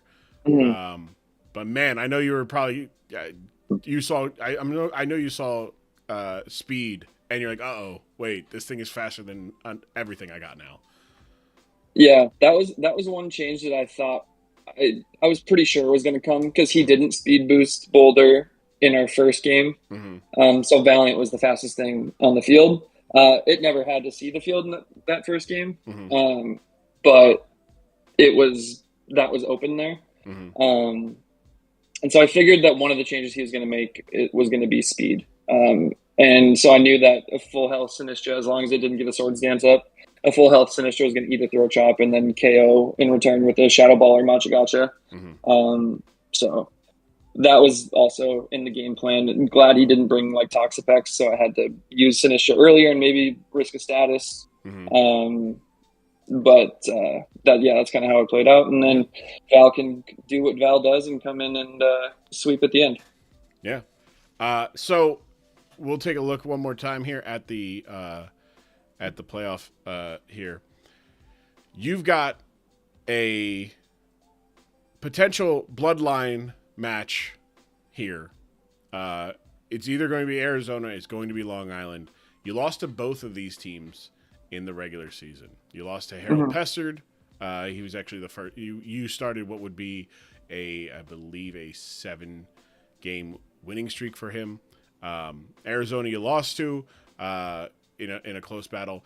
Do you want to? Obviously, I say this knowing you definitely want you want AW to meet there. But if that happens and then you win next week, right? So if AW wins and you end up beating a Harold Pestard potentially, you have another match against Sacramento because the winner of quarterfinal 2 plays Sacramento. So are you wanting, like, is this your redemption here? You get it? Are you, how? It's a question. On a scale of 1 to 10, how much are you rooting for AW to win so that you can get your revenge on Harold Pestard? Oh, I absolutely want that. I do not want my guy to lose. I would like to see Beto and him both safely in the semifinals so that I can fight my way up to eventually face one of them, just the way that the math works out. Knowing that there's 3 of us, there's somebody needs to go down in the semis. Yeah, so I would, and listen, I would love to battle Pistard again. I would love for that to be a playoff rematch, knowing that there were some sloppy play from me, and I've changed my team since then to deal with his team better. So I'm excited for a potential matchup with Pistard to battle one of my guys in the semis. All right. Well, hey, I was like, oh yeah, I'll ask him like who he's facing. I'm like, well, obviously he wants to face Pestard, not just because of the bloodline. What the impact of that, if it is Arizona versus Montana, that means, you're guaranteed to have half of the bracket, except that's a potential back-to-back bloodline matchups and then Harold Pestard's on the other side, who has been, I wouldn't say the bane of, you specifically have been leading the anti Harold Pestard brigade. And, as the commissioner, I try to make sure that things are objectively as even as possible, so a little bit of dunking on, piling on the guy. And then, everyone's kind of giving him crap. And I find myself rooting for him, but I know that next week, because you're in the matchup, it's guaranteed to be an incredible match, because you never cease to deliver. Cornman, congrats on your win. We will see you next week in the quarterfinal rounds of the playoffs. Yeah, see you then. Cornman of the Montana, not the Motana, the Montana Marowaks. And for our final matchup of the night, we've got Arizona and Long Island. The loser will go in to face Montana, with the winner getting a free move all the way to the semifinals. Let's take a look at our teams here. Arizona is the 2 seed, so we'll go Arizona, and then we'll look at Long Island. Bang. So leading things off with Arizona, Mamoswine with Oblivious and the Assault Vest. Now, Oblivious means it is immune to Intimidate, cannot be taunted, cannot be infatuated. Not going for Thick Fat against, I would have thought, maybe I look at this, I said, hey, Thick Fat kind of sits in front of Electivire no matter what, because Electivire can be Terra Ice. But at this point, it is, you get a Trailblaze, you'll be fine. But Ice Shard, Earthquake, Icicle Crash, and Trailblaze. Good moves there. Solid 4 with Mamoswine. You're taking advantage of that 130 attack and the speed. You get +1 speed there, and you're in pretty good shape for Arizona. We got Cyclozar with Assault Vest as well. Terra Fairy with Terra Blast, Rapid Spin, U-Turn, and Draco Meteor. Max HP, a lot of speed, and a modest nature with a special attack. Itty bitty bitty 8 points in the special attack there to boost its Draco Meteor a little bit. And I guess technically, well, now here's what's funny, all right? Terra Blast uses the highest stat of the Pokemon. So, that said, after a Draco Meteor, Terra Blast becomes a physical fairy move because it's a dynamic. It is a dynamic adjustment. It is so. If turn 1, you go for a Terra Blast, it's special attack, but it only does. It's not a static. This isn't a static definition. So after Terra, after Draco, Terra Blast will become a physical move, a physical fairy move. So that is worth noting as potential here. Very few Terra captains can have that happen to them, but because of the Draco dropping 2, that is the case here. Chi-Yu with choice specs. We got Beads of Ruin, Dark Pulse, Ruination, Flamethrower, Overheat, Max Attack, Max Special Attack, Max Speed with a Timid Nature. Choice specs, Overheat. I don't have a stat on me. I guess I do have a stat, but not one for relative to this. Because I have Chi-Yu in the BBR, and choice specs, Overheat kills a AV Muck, I think. Not a Alolan Muck, regular Muck, just a standard Muck from full. So worth noting. Annihilate with Choice Scarf, Final Gambit, Rage Fist, Drain Punch, and U-Turn with the Defiant Max, near max HP.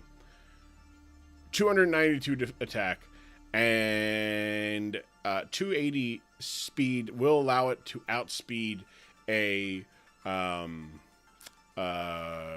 Dragapult. Now I know this because I literally had a very similar set against a Dragapult in the UNPL. Final Gambit, Rage Fist, U-Turn, but instead of Drain Punch, I went with Stealth Rock because I was like, we're here for one thing. We're gonna catch this boy by surprise. Braviary with the Sheer Force Life Orb, meaning it's going to get a 60% boost to any move that has a secondary effect. So Psychic gets a 60% boost, Hurricane gets a 60% boost, Close Combat does not. But Agility makes this Pokemon pretty fast. That'll be a 422. That'll make it very fast, and I believe it makes it faster than a Dragapult. And I think Choice Scarf Electivire as well. If I remember that number off the top of my head correctly. But yeah, max special attack. Just take advantage of that. Hurricane and Psychic. I mean, this is a 60% of 110 is like. It becomes like a 180 something move. Psychic with a stab, like insane. And then Klefki with Lagging Tail, Switcheroo, Spikes, Thunder Wave, and Draining Kiss. Max special defense, max HP. Prankster means Spikes and Thunder Wave. That's you're perfectly fine. Lagging Tail's great. Trick Lagging Tail with Prankster Pokemon is very funny. And it just completely neuters speed Pokemon. But yeah, that is Arizona. Let's take a look at Long Island. The Dragapult with Light Clay, Infiltrator. So we have Screens, Dragon Darts, and U-Turn, max attack. A lot of HP, some speed there, 376. So 376 puts it faster than everything except the Annihilate and the and a Braviary after a Agility and Mamoswine after Trailblaze. But good stuff there. Support stuff here. Good stuff there. Dragapult's a very flexible Pokemon. And then Dragon Dart's really good. Dragon Darts hits everything here except Terra Fairy Cyclizar, and the Klefki. But I'm seeing things that can deal with those things. Like Gastrodon with Leftovers, Surf, Earth Power, Stealth Rock, and Spit Up?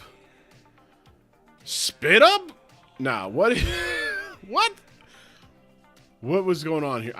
What is Harold Pestered cooking? Spit Up? There's nothing to spit up. This is a Pokemon with 3 moves. Max defense, max HP. What was this supposed to be? Spit Up? Was it a stockpile? Maybe. but I don't know. Storm Drain? Okay. All right. Look, this is solid.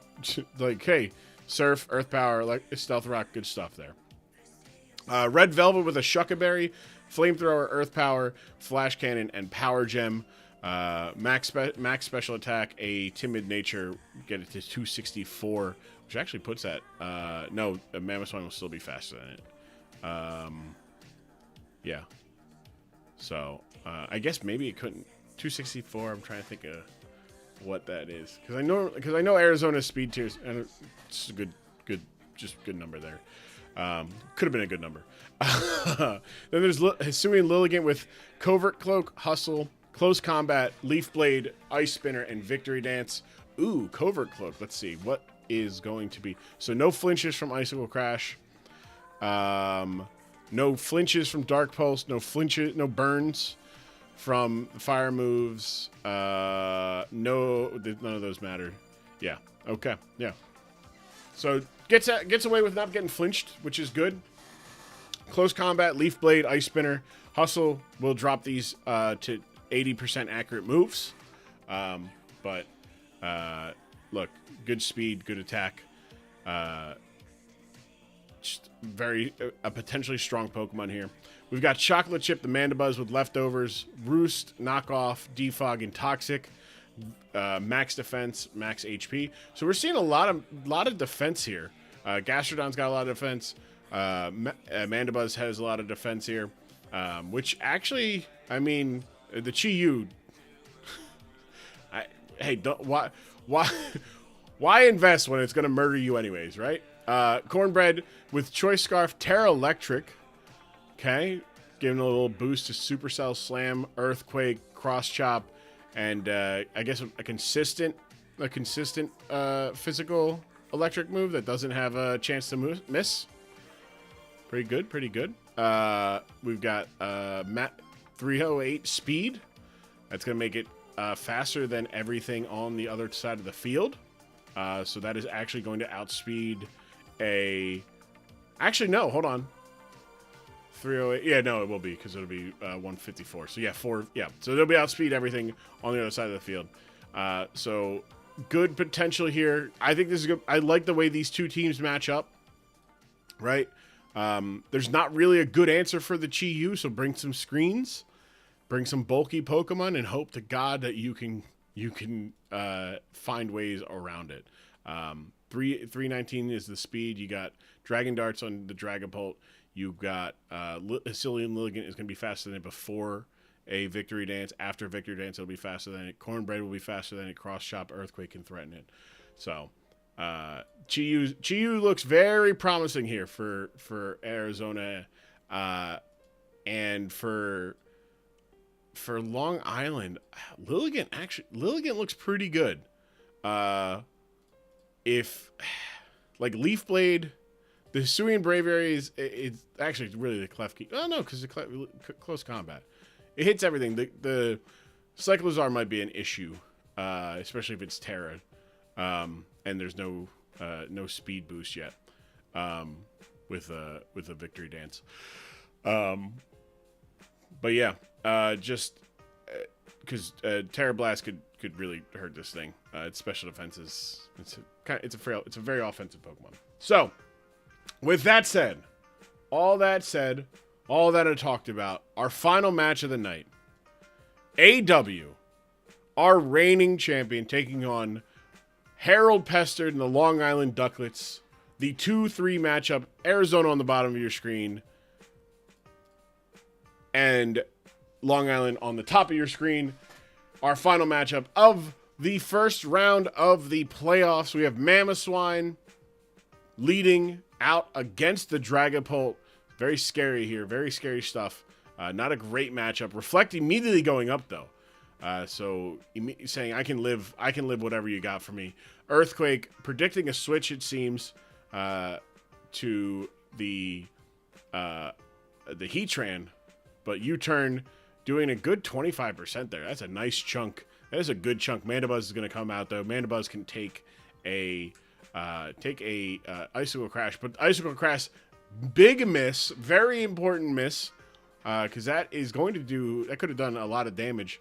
But the chocolate chip, the Manda Buzz, goes for the knockoff, not the toxic, gets the crit, gets rid of the lagging tail too. So Klefki losing its key item to do the switcheroo bullshit. As Red Velvet will come out here. Red Velvet comes out against the spikes as the Heatran's in okay positioning. Cyclozar, though, is going to be able to come in and tank a flamethrower there for 21% there. Cyclozar resisting the fire. No need for Totera right here. Chocolate Chip will come in, though, and Chocolate Chip is going to be able to take a Draco Meteor for 37. Whew! Murder King Red Velvet. Yeah, Murder King. Yeah. The Cyclozar, also no nicknames. No nicknames here for Arizona. Nothing but straight business there. U-turn, only doing about 4% there. Chocolate Chip is going to be able to do whatever is on. Maybe get off a Toxic here. Went going for a Toxic on the Klefki. Instead, gets the defog, gets rid of the spikes and the could have got rid of the. I should say, defog does get rid of enemy screens. That's what I'm trying to say. Words. Spikes go back up though, as Red Velvet again will sit here, come out in front of the Klefki. Klefki not in a great position here. Going to switch out, going back out to Cyclozar, who's back at full health thanks to its regenerator ability, and who can tank a Earth Power for about 30% there, and get the special defense drop. Huge, because that AV is now roughly not useless, but neutralized. But there is a big U-turn. Cyclozar going to come back at full health. Annihilate comes out. And Annihilate will take a Flash Cannon for about a third of health. That is going to give it a 50% increase to its Rage Fist. Manda Buzz coming out on a U-turn, taking a little bit more chip there. So that max defense so coming in real handy, even without the Reflect from Manda Buzz. Chi-Yu coming out. Chi-Yu going to get a kill here. Chi-Yu said, I got something for... I don't care. Who are you going with? Huh? I'm going to hit you with a flamethrower. Nope. Stays in, predicts the switch to Heatran. Gets predicted. AW going for the Dark Pulse, predicting the Heatran, but Harold Pestered and the Long Island Ducklets stays in, takes the Dark Pulse, rests it off with a Roost, and forces Chi-Yu back out to Klefki as the Chocolate Chip goes for another knockoff, takes a little bit of chip there from the Klefki, as Klefki looks in pretty good shape here in terms of being able to be kind of free here. There is one ground type, so Thunder Wave is not as free as you would think. Chocolate Chip going to go for a defog, gets rid of the spikes, expecting another spike or perhaps a Thunder Wave. Just said, I'm going to stay in. But at max health, there is no Reflect here to save him. But damn. Only did about 49%. Instead, a Toxic, no flinch, as Chocolate Chip is going to be able to get back above the range. Now, if that was a low roll, that is a potential kill with a high roll on the Icicle Crash. Gets to 51%, so that leftovers turn, saves, does not flinch, gets the Roost off to get back all the health it just lost. Gets above to 62, as Mammothswine is going to take another tick of toxic damage there. The next one will be doing 18, as AW gets out, goes to Chi-Yu, and says, I'm gonna switch out myself, go to Gastrodon. Gastrodon comes out. Chi-Yu at full health. Dark Pulse does get the kill here. Oh, does not get the kill. Dark Pulse does not get the kill there. Gastrodon, even with that's no special attack or special defense investment, able to get the Stealth Rock up.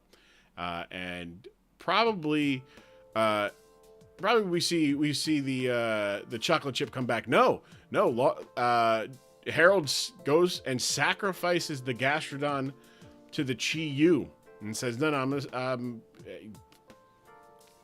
if I lose it, I lose it. Lilligant's going to come out, though. Lilligant is faster than Chi-Yu.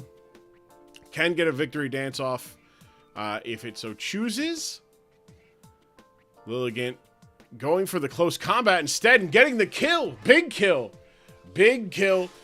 Klefki is down. It is 5-5. The threat of a prankster paralysis is gone. As Cyclozar is going to come in, take some rock chip, and it is not faster, or I should say Lilligant not faster than the Cyclozar. Chocolate Chip is going to come out, and Chocolate Chip is going to tank whatever this hit is. Terra Blast doing 46. Whew. That's a big damage there. That's a big scary damage. It's a lot of damage there. But Cyclozar going for the rapid spin to get rid of the rocks, expecting Chocolate Chip to switch out. Harold Pester doing a really good job here of just saying, no, I'm gonna punish you for not killing this Mandibuzz, and gets right back up above 60, above half health. Can tank another Terra Blast, but instead Cyclozar goes for the U-turn, saying, no, I'm not gonna get toxic here. As Chocolate Chip again goes for toxic there. Mamoswine, great call by AW to make sure, hey, I don't need to get another Pokemon toxic here. Mamoswine is toxic enough. The big boy is big. Icicle Crash gets another big hit, but again, if this doesn't flinch, it got the flinch, putting the Mandibuzz in danger.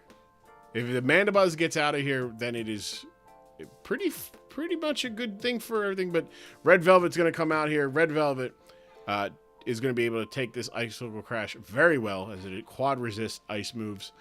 As Mamoswine is going to fall below, up to just about at 20%, but it is going to be dead to that next turn, and instead swaps in to Annihilate for Arizona, as Earth Power tanks another 30% on Annihilate there. Annihilate can get away now, though, with just going for a Rage Fist, as two Rage Fists is going to get Chocolate Chip out of the paint.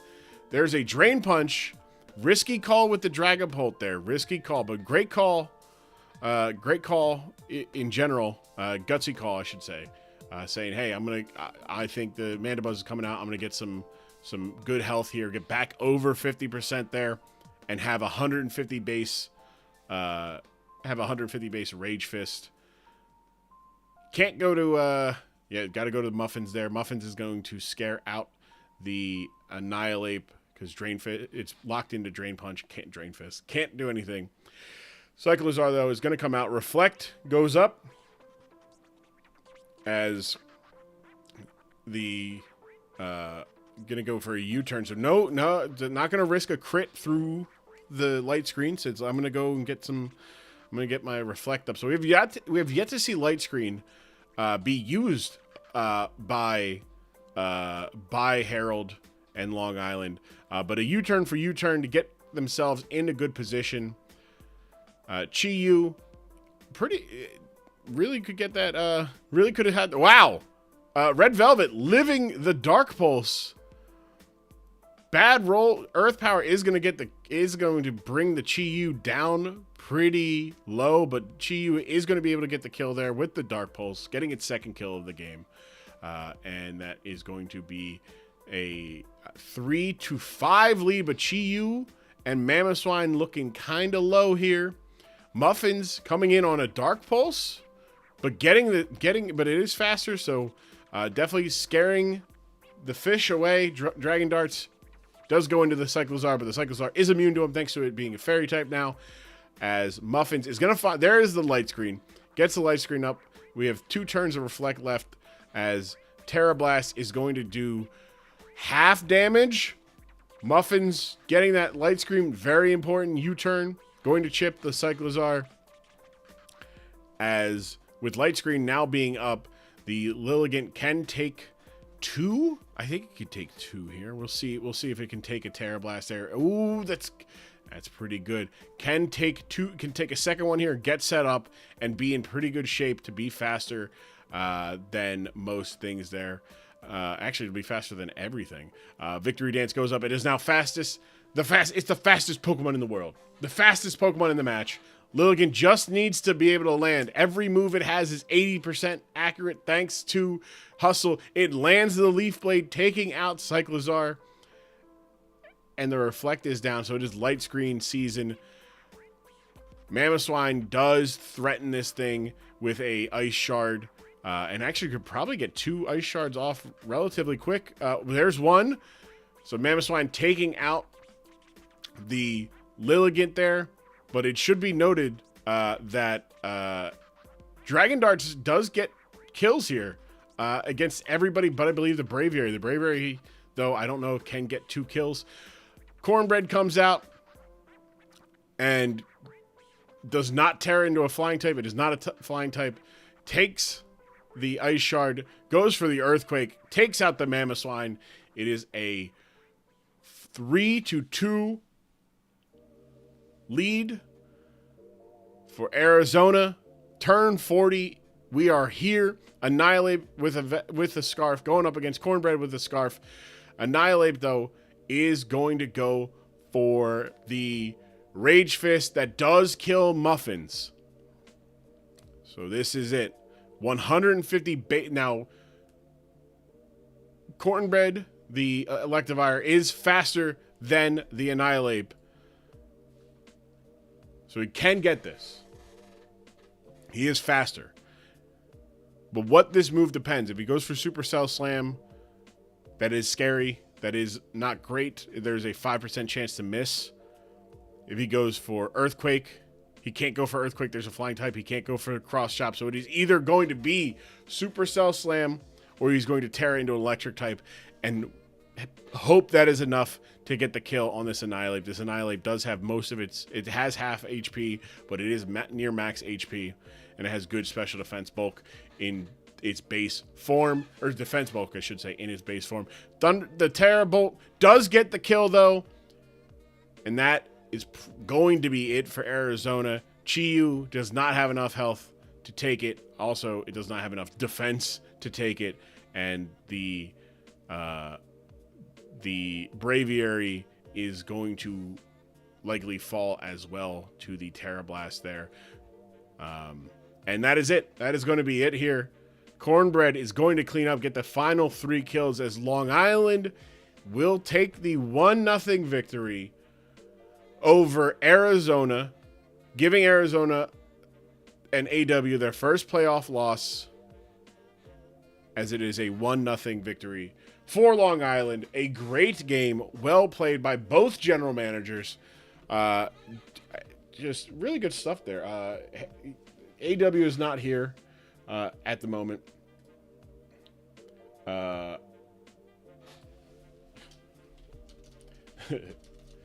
Late for one.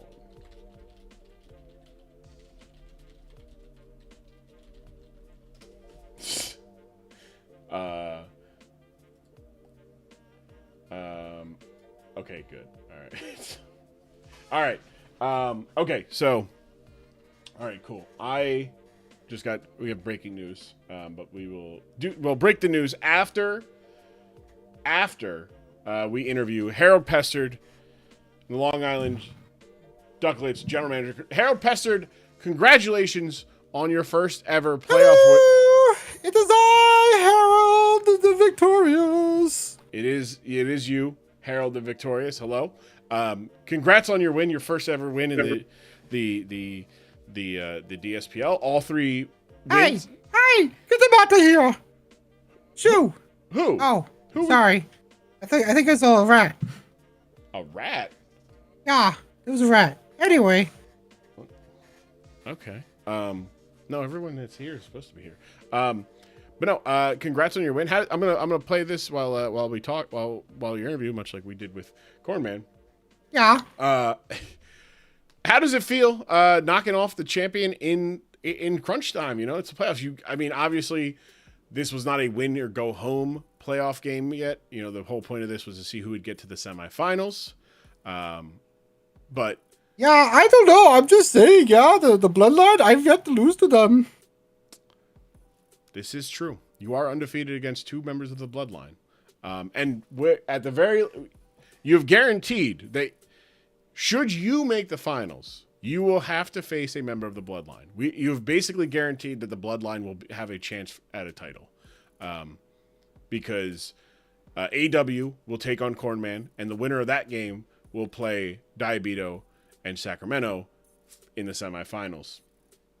Yeah.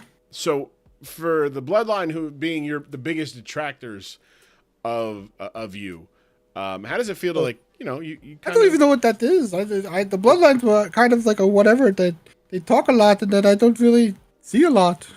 Well, I'm not. Look, this is the reigning champion. He did play very well. I mean, you played. Yeah, reigning champion of what? A bunch of losers. None of them were Harold. Well, I like the confidence. But what I really like, speaking of confidence, the way you played your Mandibuzz this week. Yeah. That's why I drafted him. Just made your opponent, punished your opponent for not finishing it off. It's well within range of being taken out multiple times, and just playing your opponent's reads against them. They would switch out, you'd rest up, or they predicted you were going to go to a different Pokemon, and you just said, okay, I can take a Dark Pulse. 25. So you did really well. I think the team you brought for this matchup worked out very well. I do have one question. Yeah. Why spit up on the Gastrodon? Oh, so I started to put in the SP, and I went and clicked on the spikes on my phone, but it went and clicked spit up. Yeah. Gotcha. Okay, spikes make sense. Okay. I was looking down here. I'm like, why are you doing all the way down here? Stockpile? No. Spikes. No. Yeah, that makes sense. Yeah. Yeah. Okay. Well, I mean, it didn't matter too much. No. You got your rocks up and they were gone. Yeah. It does sound. But it did what I needed because, it opened up the GU to where, Lilligant there might kill it, and then he switched and killed what came in. Mm-hmm. No, and you did great. The getting rid of the lagging tail, really preventing. Oh my goodness, the lagging tail in the little sparrings I did. Mm-hmm. Oh, what a nightmare to deal with. You dealt with it, and so you know what? Yeah, yeah. A lot of what I brought was all because of, and shame that I won't get to have my rematch with the Ash, the thick boy. Yes. But it's all because of the thick boy that I won here today. So Ash helped you with your prep. Yeah, so the covert cloak was because if he brought the Among Us, then the clear smog would have got rid of my stuff. So I said, but covert cloak gets rid of secondary effects. Ah. That is true, and it can't put you to sleep because you're a grass type. Yeah. It would have been like, what do I do? That's true. That is true. Then I originally had, I believe, the Clefable. Yeah. Mm-hmm. But then I was like, Gastrodon's so much better for this matchup in case he brings the horsey. Is that big horse? Yeah. What do I do? Well, Gastrodon just laughs at it. Right. That is true. That is true. So we'll take a look here at the playoff bracket here. Yeah. A second, so I can get all this information over there. Just fine and dandy here. So you are going to be, you're going to be in the semifinal 2 as our, as you will end up taking on the winner of quarterfinal 1, which is, there's a problem. What do you mean? Oh wait, whoa. Does that not? It did. Okay, I just think sorry, I'm having some technical issues here. Yeah, like Arizona. All right, there we go. I need to do this. But while I'm doing this, do you have? We don't know who we don't have. I actually do have breaking news. That I can break during our. Oh my goodness! Because it does involve your quarterfinal round 1 opponent.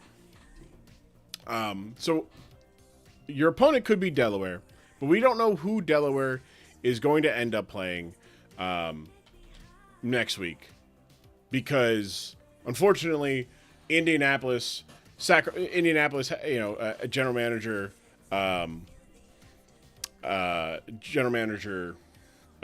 Kuhn had to step away for medical related reasons. So Sacramento is going to get the advance via forfeit. Best of luck, Yoon. Yes. We wish nothing but quick return to health and good spirits. You're DSPL strong. But the reason I say all this, we have to find an opponent, right? I don't like forfeits in the quarterfinals. Yeah. I think it's just not. It's not fair, to some people. But it's also like, hey, it's not fun. It makes us look like a bush league. Like some. Which we are not. We are not a bush league. I stab anyone who says otherwise. Don't have to go that far. Verbally. But we do have some news. Yeah. So in an attempt to find an opponent for Delaware and thus for you, potentially for you, we are going to have the. Hold on. We're having some technical issues. Drum roll. Oh. I just need to. Thank you. I appreciate that. There we go. There it is. Yes, perfect. Okay, thank you. No, that's not what I want. I want this. I bet the Sandy J is so sad that the Harold won. I hope he's not. I hope he's not. I hope he doesn't. I hope he's happy for you. I hope. Wait. I need. Wait. There we go. I just need to remember teams. Hold on. Please hold. While I. Ba ba ba ba ba ba ba. Yep. Ba ba ba. I gotta be off every note so you don't get into the trouble. Thank you. Ba ba ba ba ba. Ba ba ba ba ba. Ba ba ba ba. Ba ba ba ba. Why am I not finding? Okay. Why can? Ba ba ba ba ba ba ba ba. Not coughing. No, actually not coughing. What is? We got. That's random. We got this. Oh wait, hold on. I'm looking. That's why I'm looking the wrong. I am No. looking for the wrong No one said thing. coughing. I am looking for the wrong thing. No That's coughing. That is what I'm doing. Coughing. No. No coughing? No coughing? There we go. The reason why we are doing... I want to announce this, and we can get you. We are going to have... I need this to be... Yes. Perfect. That's good. Because we are going to have a Hell in a Cell match. Holy shit! For that spot in the quarterfinal. Your opponent is the winner of Delaware and the winner of this match right here. I need this. There we go. And then I need to do this. Transform. And then fit to screen. There we go. All right, baby. Harold Pestard, thank you. Congrats on your win. We will see you in the semifinals. Yeah. But it is time. It is time for our match of the night. We've got the representative. The following contest is a Hell in a Cell match. That's right. Making his way to the ring from Minnesota, weighing in at 266 No, I couldn't get it. Yeah, not a triple threat match. So we've got the representative for the Minnesota Lycan Rocks and the representative for the Twin City Thick Boys going at it in a Hell in a Cell match with the winner, that's Hellcat Senior, going against each other. Their representatives, when in doubt, we couldn't get it. This is the league I fell in love with. That's right. That's right. There is no restarts. There is no bribing to restart this. I want to put this right now. This is a one fall to finish. The winner is going to go and face Delaware next week in the quarterfinals. Fuck that pan. That's right. Diabeto one time. Is that what one schedule for one fall means? Yeah. Well, no. I mean, when they say it, it's whatever. I'm saying it, and I'm saying that there is no thing. Is this bloodline rules? There could be gunplay. It is a Hell in a Cell match. In fact, I welcome all general managers who are in the voice chat. Y'all can unmute. We can all talk, react to this match while it's happening. I got a 375 in my butt. Wilkins fucking has this. It's been 500 years. Let me talk to you, man. Now, right. Man. Yeah, Diabeto. Congrats on your technical first win. I know, obviously, would have liked it to be an actual match, but understandably, we need Kuhn to be 100% healthy. And Yeah, of course. Of course. Let get good. Or get better, I should say. Get good. Get good, but like not in a game way. Get good as in like a health way. Yes. Yeah, no, absolutely. But yes. Hey man, yeah, I heard you lost your leg. Get good. But yeah, no. I thought about it. I thought about making me be the special guest referee, but then we Listen, Grub, if you want to make a Kuhn team after, we can do it for shits and giggles. I've had this team for a month. I want to click buttons. Look, all right. Well, while we're doing this, right? I'll make a Kuhn team real quick. Hell yeah. And we can battle. But look, we've got a Hell in a Cell match. The last time we had a Hell in a Cell match on this stream at WrestleMania, it was for the 2022 Subscriber Rumble. Shit on. And as soon as they left the Hell in a Cell, the match went from being what could have been a 10-minute match to a 45-minute match. So we could be well within store for an incredible match. We got two big bodies here in the forms of big meaty men slapping meat. Big meaty men slapping meat, right. This is the heaviest of weight bouts. There's a combined 2 tons. Bass, personally, if I were you, I wouldn't let another man do that to me. He shoulder pressed you multiple times. I have a 357 underneath the mat. You're looking pretty feeble I don't know. right now, I can't lie. If you have a 357, he got a steel chair. You better go grab it. That is a big man to be wielding around that. That. All right, do you see how large that man is? What do you think a 357 is doing to him? Oh, my question was who wins WrestleMania? Roman Reigns or Isaiah Thomas with a gun? Roman Reigns. See, Acknowledge your tribal chief. That's right. He's still a tribal chief. All right, I don't care what Solo says. He's still my tribal chief.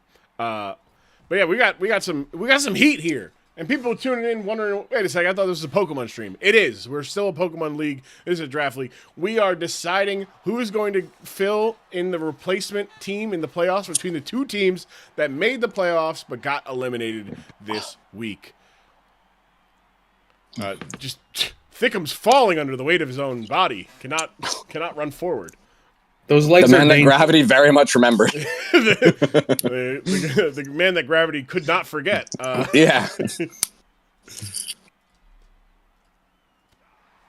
But Rockstar, see, you said, Bass, you said, oh man, we're cooked. Like, no. How does it feel? This is what it's come down to. This is your playoff live. You have It's very funny that I've been given a second chance after like actively sabotaging myself multiple times this season. Either way, I believe this is for the Better Man League because we either get you coming back in the, you're getting a second chance, or Osh gets a second chance. Yeah, no, one of us is Undertaker underneath. Oh, they're outside the ring. Oh, That's it. What happened to the in the cell part of this? What? The They're hell about to come out to the body section. Oh It's my, the my body. God! It's From the clouds. former. He's jumping. Yeah. The what was that? Lady Gaga? Is that who that was? No, this is that. Oh, he punched Thickums while he was trying to get up the. Thickums was trying to climb. Thickums cannot run more than 20 feet. He's just like me for real. It's like, I'm done. I am done. But they are brawling outside of the cell.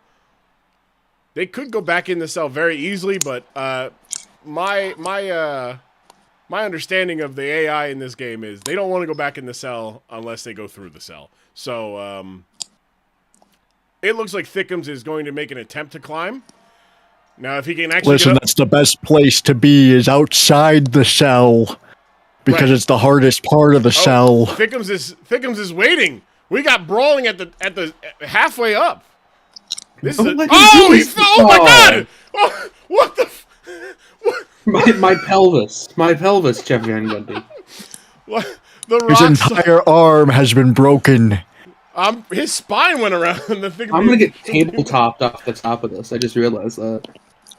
What is going on? What a maneuver! What a maneuver! What is going on? Vintage wide body helicopter. Gosh, you can't park. Yes, sir. Would you stop? I don't know what happened there, but Rockstar. Listen, he jumped off like he was the governor, but no one can do it like Jesse Ventura. I don't know. I don't know. You're Rockstar. damn right. Nobody can do it like me. They don't have the form or the intestinal fortitude. They call Jesse Iron Liver because he could take down 12 PBRs in one sitting. Listen, have you seen my commercial for Chicago Lakes Liquors? I have not. Listen, I've been to Chicago Lake many a time. Well, no, Chicago Lake Liquors. Oh, I'm not familiar. Is that like a cake eater thing? Who are you calling a cootie queen, you lake liquor? In all seriousness, I did send you that ad, Grum. I think you did, yeah. I was doing. I was like, what's going on? Listen up, you turkeys. This is Jesse the Body down at Chicago Lake Liquors, next to Sears in downtown Minneapolis. You can buy it in little bottles or big bottles or drink it like the body does. That's true. You can. Oh, nothing CPUs love more than going on top of the cake. They're going up at roughly the same time, so we're not going to get this weird demonic exorcist bullshit that Rockstar was doing. But now we're getting back elbows on the top of the cell. Oh, no. This camera angle is significantly better than the last time. Somebody will die here. Oh, dented. There's a dent on the. Oh, he's just stomping him out. Oh, he's stomping the fuck out of you, Mask. His back is incredible. Mask, I'm not gonna hold you, man. You're getting your ass kicked. Look how I'm getting stand up. Oh! Drop down, pin him. I went pin him. through the. Pin him. He's feeble. Look He's at dead. He's dead. No. He's gotta be dead. He's alive. He doesn't have time to bleed. I don't believe it, Maggle. Oh. Oh. Wait, did he just what? counter end of days? Wait, did he? The end of days. No one counters the end of days. Oh, I think he hit the rope. He hit the rope. So he canceled it. Oh, same thing. Stop doing the end of days near the ropes, dumbasses. No, you only drag somebody if you're about to. Now, Grum, I feel obligated that even though he hit the rope, that wouldn't break a pin or a submission because you see this is no DQ. That is true. That is true. Oh, kick his ass. Oh, he's a lot of people don't know that. Well, I think it does. No, it does. It just doesn't. It doesn't. You can't get disqualified because you still have to be inside the ring, and technically you're outside the ring when you're underneath. If you're on the ropes. Why'd you drag him? I don't know about pins. I know submission it doesn't work. Michael Cole told me a million times. What? That is a big man. He can't let. Weight room, fellas. 1, weight room. 2. No. Oh, I believe in Osh. Thickums is. I love that I pulled him to the center of the ring just to stomp on his chest. Whichever one of these men wins. There's the end of days. Is that the end of the playoffs? Not like this. 1, 2, 3. Yes. I have the unfortunates to call the Minnesota Lichen Rocks the pride of Minnesota. What kind of hell is this? You guys can't see it, but I'm currently doing the Daniel Bryan yes, like every 3 seconds. I thought he was about to say the Daniel Garcia. Yeah. That man face fucked somebody the other night. Osh is now sitting with former President Jimmy Carter. Damn, I was expecting that to go a little bit longer so I could build a team. I only got 1 Pokemon.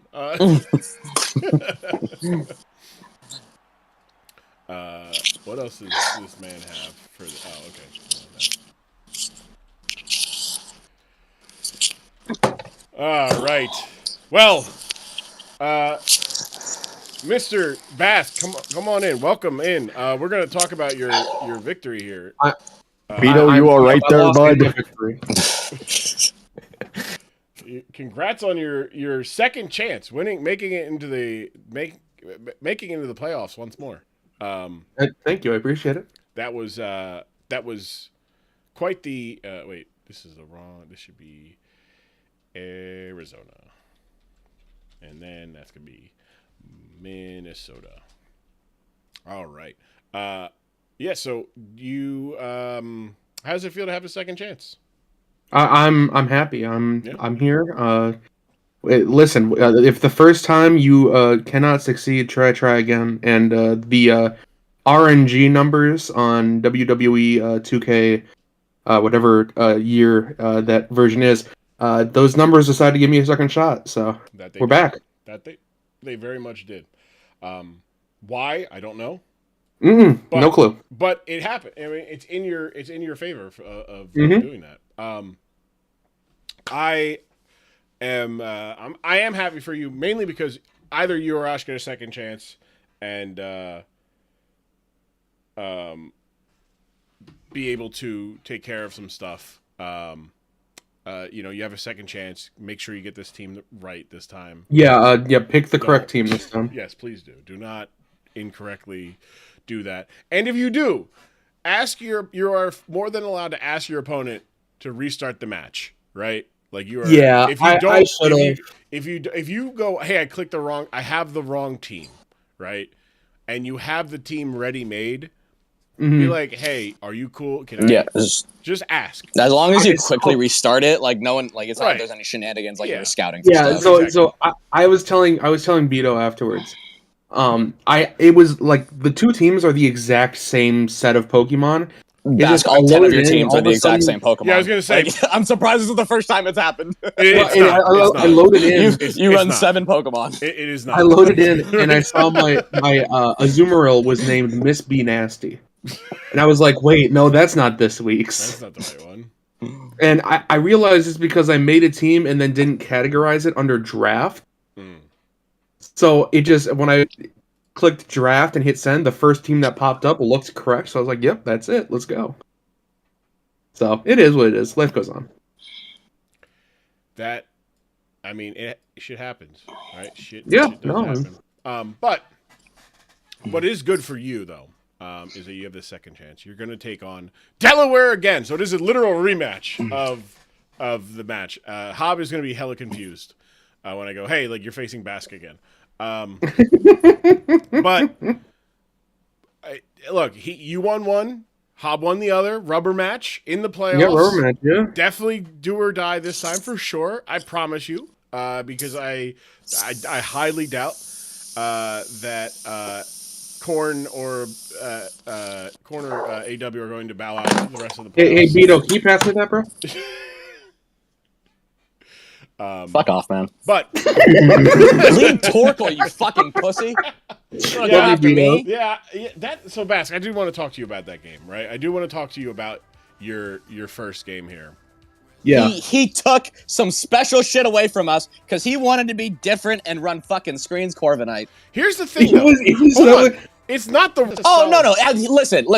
I understood. He went in there and he was like, "Listen, man, I got a Sun team. That's a gouging fire. I want to do shit with slacking, so I'm gonna get screens up for him." I totally get it, but it just kind of fucked with all the bullshit that I wanted to do, so I'm mad. Like, to be clear, I understand what he was doing. He's like, "Look, man, I just want slacking to do something," and I get it. That's fine. That is fair. But like, I had some shit, man. No, listen, the shit you told me, it was very funny. It was. Porkle was so dead turn 1 to a fucking trappage. But yeah, this is just like I'm doing all this. I'm like trying to watch, but Bass, like,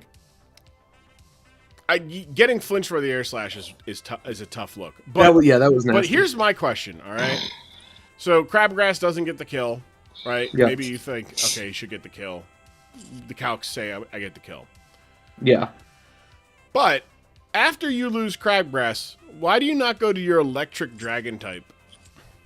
That has a priority move that could kill this. Did I have Thunderclap on that? Mm-hmm. Oh yeah. See, this is the problem with loading. Right. or hey, right? Why don't you go to the flying steel type that has the ability to put a light screen up, or can finish? Yeah, off I with should have a gone to that monopress? earlier. I should have gone to it. Earlier. Now, mind you, losing Miss B Nasty doesn't really get you. It doesn't hurt you too much. I mean, the really thing it helps you with is against the Baxcalibur, which you were kind of handling a little bit very well with the Corviknight. But all that to say, it would have helped against the Sandy Shocks with like an Aqua Jet. Oh yeah, 100%. But yeah, so now you know. Bring the right team next week. Otherwise, I will eviscerate you. Yeah, no. Listen, message loud and clear, Your Honor. I'm gonna try to make this team as fast as I can. I'm trying to cook, but I'm also trying to just play this as like straight as possible. Yeah. It's just a matter of. I've talked about everything on my team many times. Right. I might be cooked, y'all. No. Listen. When I tell you, no. I got you. When I tell you that Beto has already calculated every single set that you are about to make, Are you sure? I'm positive. Okay. All right. As long as you're run trick. Run trick. No, he's running trick too. Yeah. Dude, you know how funny that would be? What, to run trick against? Like, no, if you both click trick on the same turn. Oh, I mean, I've seen it happen before. That'd be It's so very funny. fucking. Listen, buddy, if you don't think I got fucking fling on all 6 things to negate that bullshit, hey, shit ass catch. That's me running Poltergeist on that one team that AW sent me. It's so much fun. I'm like, I can't knock off because I need this. I want this, and I want this, and I want.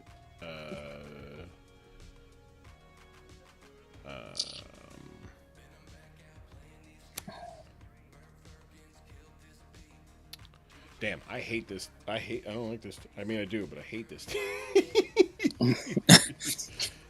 We'll do this. Looking at you're looking at Kuhn like, damn bitch, you live like this. Not entirely. Just a little bit though. Yeah, just a little bit. If you're watching Kuhn, love you. That's I don't mean to be mean. I mean, it's clearly worked this year. Like, right, he's 7-3. Like, it's a lot of individually fun stuff. 7-3 with 2 forfeits, right? Like, it is. Yeah. It is 100% like good. Like, it is a good team.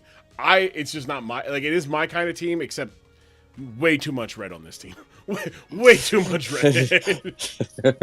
There's so much red on this team.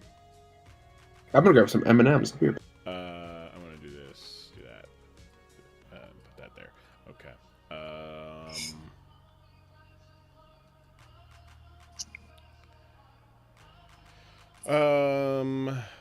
What do I want to do here? What's your other stuffs? I guess I could do.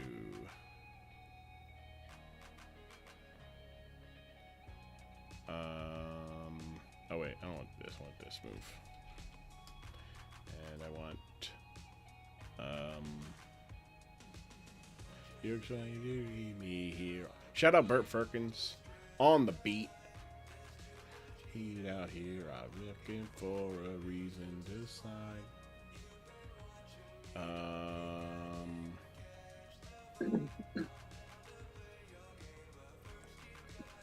Let me get.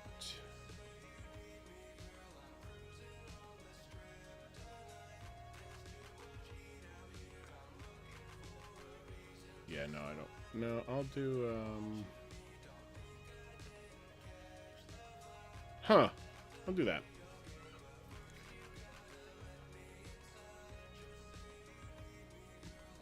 Oh, I don't. I'm getting thrown off because I've got the wrong numbers. Got the. I'm like, oh wait. Do that. Do that. Okay. Give me.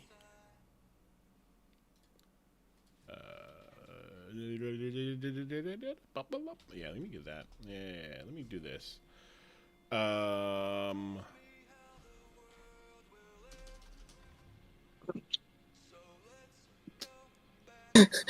Grum, which Kune team should I bring? Should I bring the first one? the very first one that you made, or the yeah, buddy. What do you got for Sword Dance Skarmory? Nothing. I don't think I have anything for that.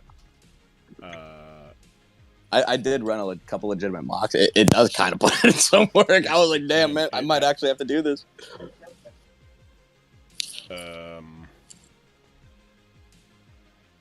do that and this.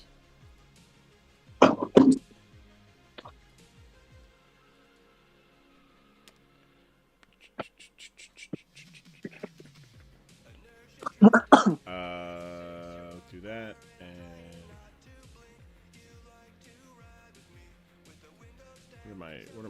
what's my speeds here?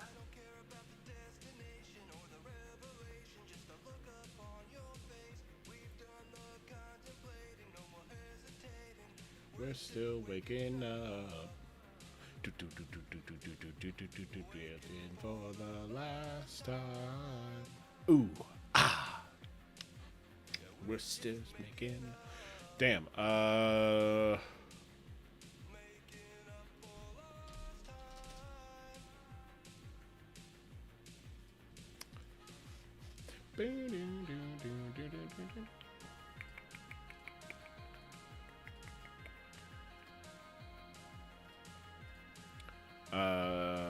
Let's do.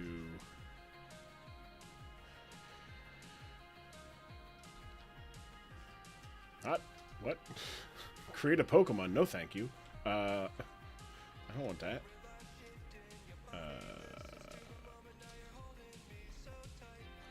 Give me and give me. What are your other moves here? What are your other moves? What can I get from you? What can you do for me? I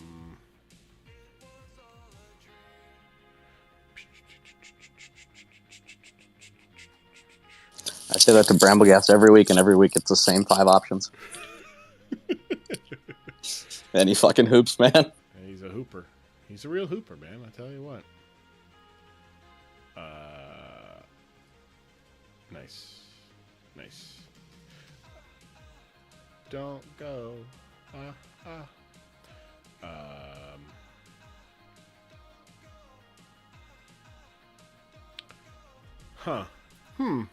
Oh, that's actually good. Yeah, alright. Okay. I am... Is it just Tigrum? Yeah, it's just Tigrum. Alright. We're gonna do this, and... Just want to make sure... Turn off Don't Allow Spectators. Hey, that's not the team I want. There we go. What is that? That's... Okay. Give me... that nature. Yes, good. Okay. Do I have 4 moves on everybody? Yep, I have. Good. Okay. Validate. We're good. Yep. Good. All right. Come here. All right. Let's go here.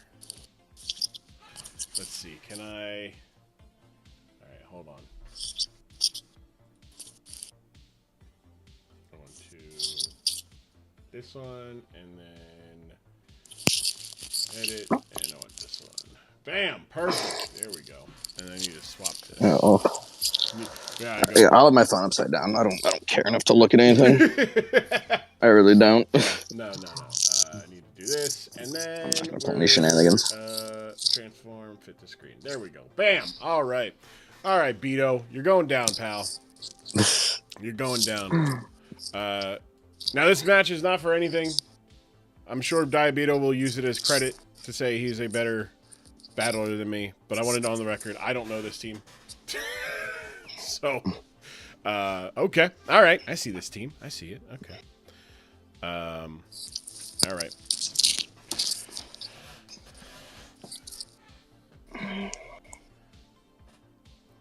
You don't know what I'm about to do you? No, you don't. Look at you. Look at you looking silly. Looking silly. You have no idea what I'm about to hit you with. I don't even know what I'm about to hit you with. Damn. What am I gonna hit you with? I'll go. Yeah. I think this is the move right there. Nobody knows anything. Look at us. Look at us. Look at us. I wish this. There we go. Just 2 water starters sitting in a hot tub. Why? 5 feet apart because they're not Why are you gay. slower than me? Why? Because Primarina's slower than Blastoise, basically. Yeah. Nah, you bitch.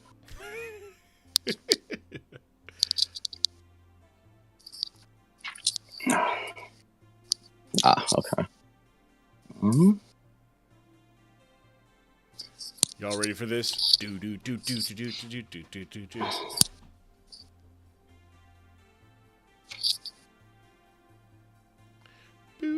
Hey, 6 points, by the way.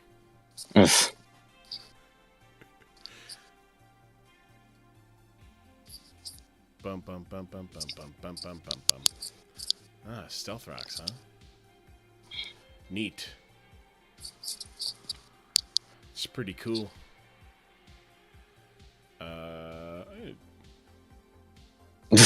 5%. Whirlwind. You're in the device, pal. Uh-oh, I'm in the device. I'm in the device. I'm in the device. I'm in the device? Question mark? I'm in the just device. See the body. I'm in the device. Oh, I might be in the device. Hold up. Hold up. Hang on. Hang on a second here.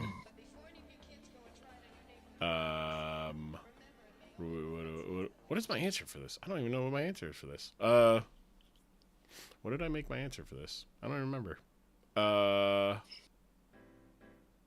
What was it? I don't even remember. Do. That was a lot of damage. That was also a lot of damage.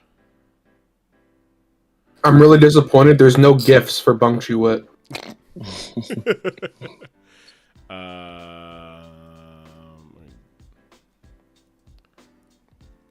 Let's see what your strat is here. What's your strat? It's that. It's getting the lower special attack, huh? Huh? That's what it is, huh? Yeah. Buddy, here comes device number 2. Yeah. Mm-hmm. Yeah. I bet you. Uh-oh. Why did it do that? I bet you think you're so Oh, yeah? Yeah. I bet you think you're so cool. I bet you think you're so cool with your hippity hop.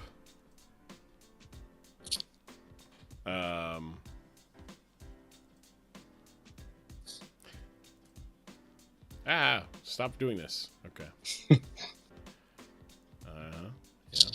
Yeah. Welcome to Device Part 2.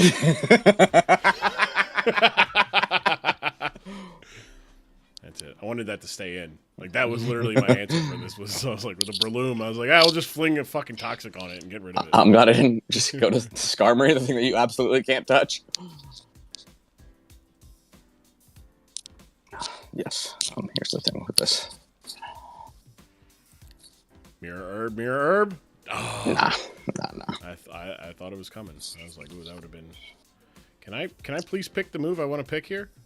Y'all see where this mouse is? I can't pick the goddamn move I want. All right, I have to literally pick. I have to find where the fucking response is on this fucking. It's. I don't understand it. All right, that's why I don't play. When I play this, right? When I play the game and I record it on my actual like battles, like for the UNPL D League, I play on the standard, but I record the nice looking one. I have no idea if this. I don't have a calc up, and I'm just not. I'm not in the interest of learning of whether or not things are good or not. Burn? Damn. Yes, of course. Hey, pal, how's it going? Beep, beep, beep, beep. Mr. Bug, gimme dome. Mm-hmm. Doctor Bug, gimme dome to you. That's fine. Good job, Whimsicott. I'm proud of you, pal.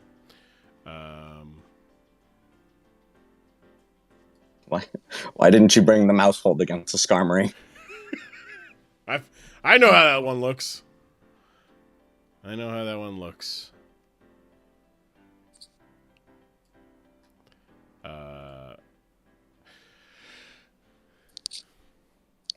Oh, Blastoise. Hello again, Blastoise.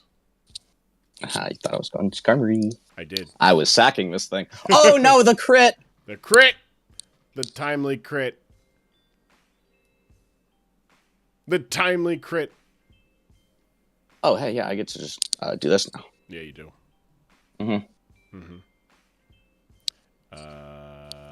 Actually, this would be better. You bitch, okay. Oh no, you're locked in. Buddy, I have some bad news. Do you have bad news? No! It's called defense boost, baby! Unfortunately, you did not confuse yourself, so... Hey, can we count these gouging fire kills so he can finish on the top? No. Sorry. I literally threw it on this team over Sneasler so I could try to take the lead. Yeah, you won't believe it. Sneasler got booted from another team. What? No way. It's tough for the kid, man. No way. It is the history of the Sneasler. No way. No one other than Vito and me gets that joke. It's fun. Oh, you fought through the confusion. That's... All right, stop clicking. Why? I don't understand when I click there. It does that. Bop. That's right, baby. You know what this means. Skarmory's going to come out, and I'm going to die to my own fucking... die to the Rocky helmet. Let's try something else first. Let's see. Terra Fairy. I think Terra Fairy doesn't want to take... Yeah. Yeah. I didn't know. Oh well. It's time for Pulse. it's time for Pulse. You want to die? Yep. Wow. Oh, you lived, bitch. That would have. Yeah, I would have died to the low kicks. Yeah. That's. Yeah. Yep. Good job. Yep. Nah, that was I threw that team together. I'm sure I could have come up with a better, but. There wasn't much that could. I didn't get to use Articuno. Articuno kind of killed everything. Yeah. Like it was modest specs. Yeah. I had here. I'll show you what the team was. It was literally physical defense, but enough speed to outspeed Skarmory to taunt it, so that it couldn't. So it couldn't. Ursaluna? Yeah. So it couldn't So it gave me free setup. Because with my HP and defense, I could take some body presses. But I'd be able to outspeed you, taunt you so you can't put yourself in a good spot. Yeah, I'll go to the other room. I could Calm Mind, Blood Moon, alternate, but... Yeah, the taunt was actually good because that floor just bullied the fuck out of Blood Moon. Oh, I know. I was like, I was like, what is my? I'm like, I just have to like ruin him. I have to punish him for bringing that in, and it'd be like, oh, cool. Like, Here we go. Plus, the only removal on the team was yeah, it was Mousehold, and I have a Skarmory. Yeah, it's Mousehold. Mousehold, not fantastic. Far off. Listen, if Skarmory was dead, I'm pretty sure at +1 I might have just killed everything. But like that's a steel type with a rocky helmet. Yeah. Oh, for sure. Yeah. It did get tough because originally, I was like Iron Hands is actually pretty good against my team. So like I would kind of just have to like sack Skarmory to that, and then I wouldn't have it for the other things and let Articuno kill it. So I was thinking about maybe going Rocky Helmet Blastoise. Yeah, but I mean, Mousehold killed something that died to a first impression. So yeah, once I saw low kicks there, it's like there's no point in getting set up half the time. Yeah, it's just gonna. It's so stupid, man. It's so dumb. GG's. Glad you got to show off the team. Yeah, great game. But hey, next week that's the commissioner sheet. That's that. Hold on, there it is. Aha, I found it. Next week, Minnesota will be taking on Delaware in the quarterfinals. Yes, it's a rematch of Eliminator number 1, but it is what it is. Arizona and Montana will get a bloodline, and then the winner will then face another bloodline member. But that does guarantee that the bloodline will be represented in the championship game. Long Island will be waiting the winner of Minnesota and Delaware. And we might potentially have some Governor Royale games for next week. Listen, if you don't show up to the Governor's Royale, you're a turkey. That's all I'm going to say about it. Yeah, basically. Basky's gonna be so confused by that fucking. He's gonna be so confused by that fucking tag. Oh, I really badly want to see the face when I break the news. Yeah. But yes, I will see y'all next week for quarterfinal round matchups. The two of them. Any Royale. I'm probably gonna make that bracket right now off stream. But thank you all for hanging out. I appreciate it. Thank you all for tuning in for the regular season. Thank you all for tuning in for this postseason. I look forward to more games, more fun, more good times, and we'll have the regular. We'll have a MVP stuff and whatnot. Probably next week. Start doing that. I actually might put out like the nominations now and then make. Yeah, I'll do that. I'll make the nominations for that, and then I'll have that out this week. But thank you all so much for hanging out. Follow me on Twitter, follow me on Instagram, or don't on Instagram. I'm barely on there. I am Grum. Join the Discord, discord.grum.tv. All good. I really need to make like a thing here. What else? I think support.grum.tv is a Patreon. You get my videos early, provided I get them finished before I need to upload them, and it behooves of you to get them early, or benefits you.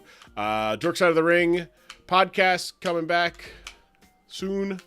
We're coming up on the 3-year, I guess, 3 year. 2021 I started it, so 3 years since it started. We've been off a little bit because of school, but I got, funny enough, you go to wrestling and get the hankering to do some wrestling podcasts. Funny how that works. Yes, that's all I got. Between now and next time I see you, which is hopefully sometime soon, maybe next week, be good to yourselves, be nice to people around you, do something kind for a stranger. It's easy and as simple as like holding a door open for them or honking at mean people in the road who just cut somebody else off, Wash your hands, wash your ass, wash your calves, and remember, it is not enough to just be tolerant. You must be anti-intolerance. It's anti-racism, anti-sexism, anti-homophobia, anti-transphobia, anti-bigotry, anti-genocide. Be pro-love. I love you guys. And yeah, until then, stay. Mwah.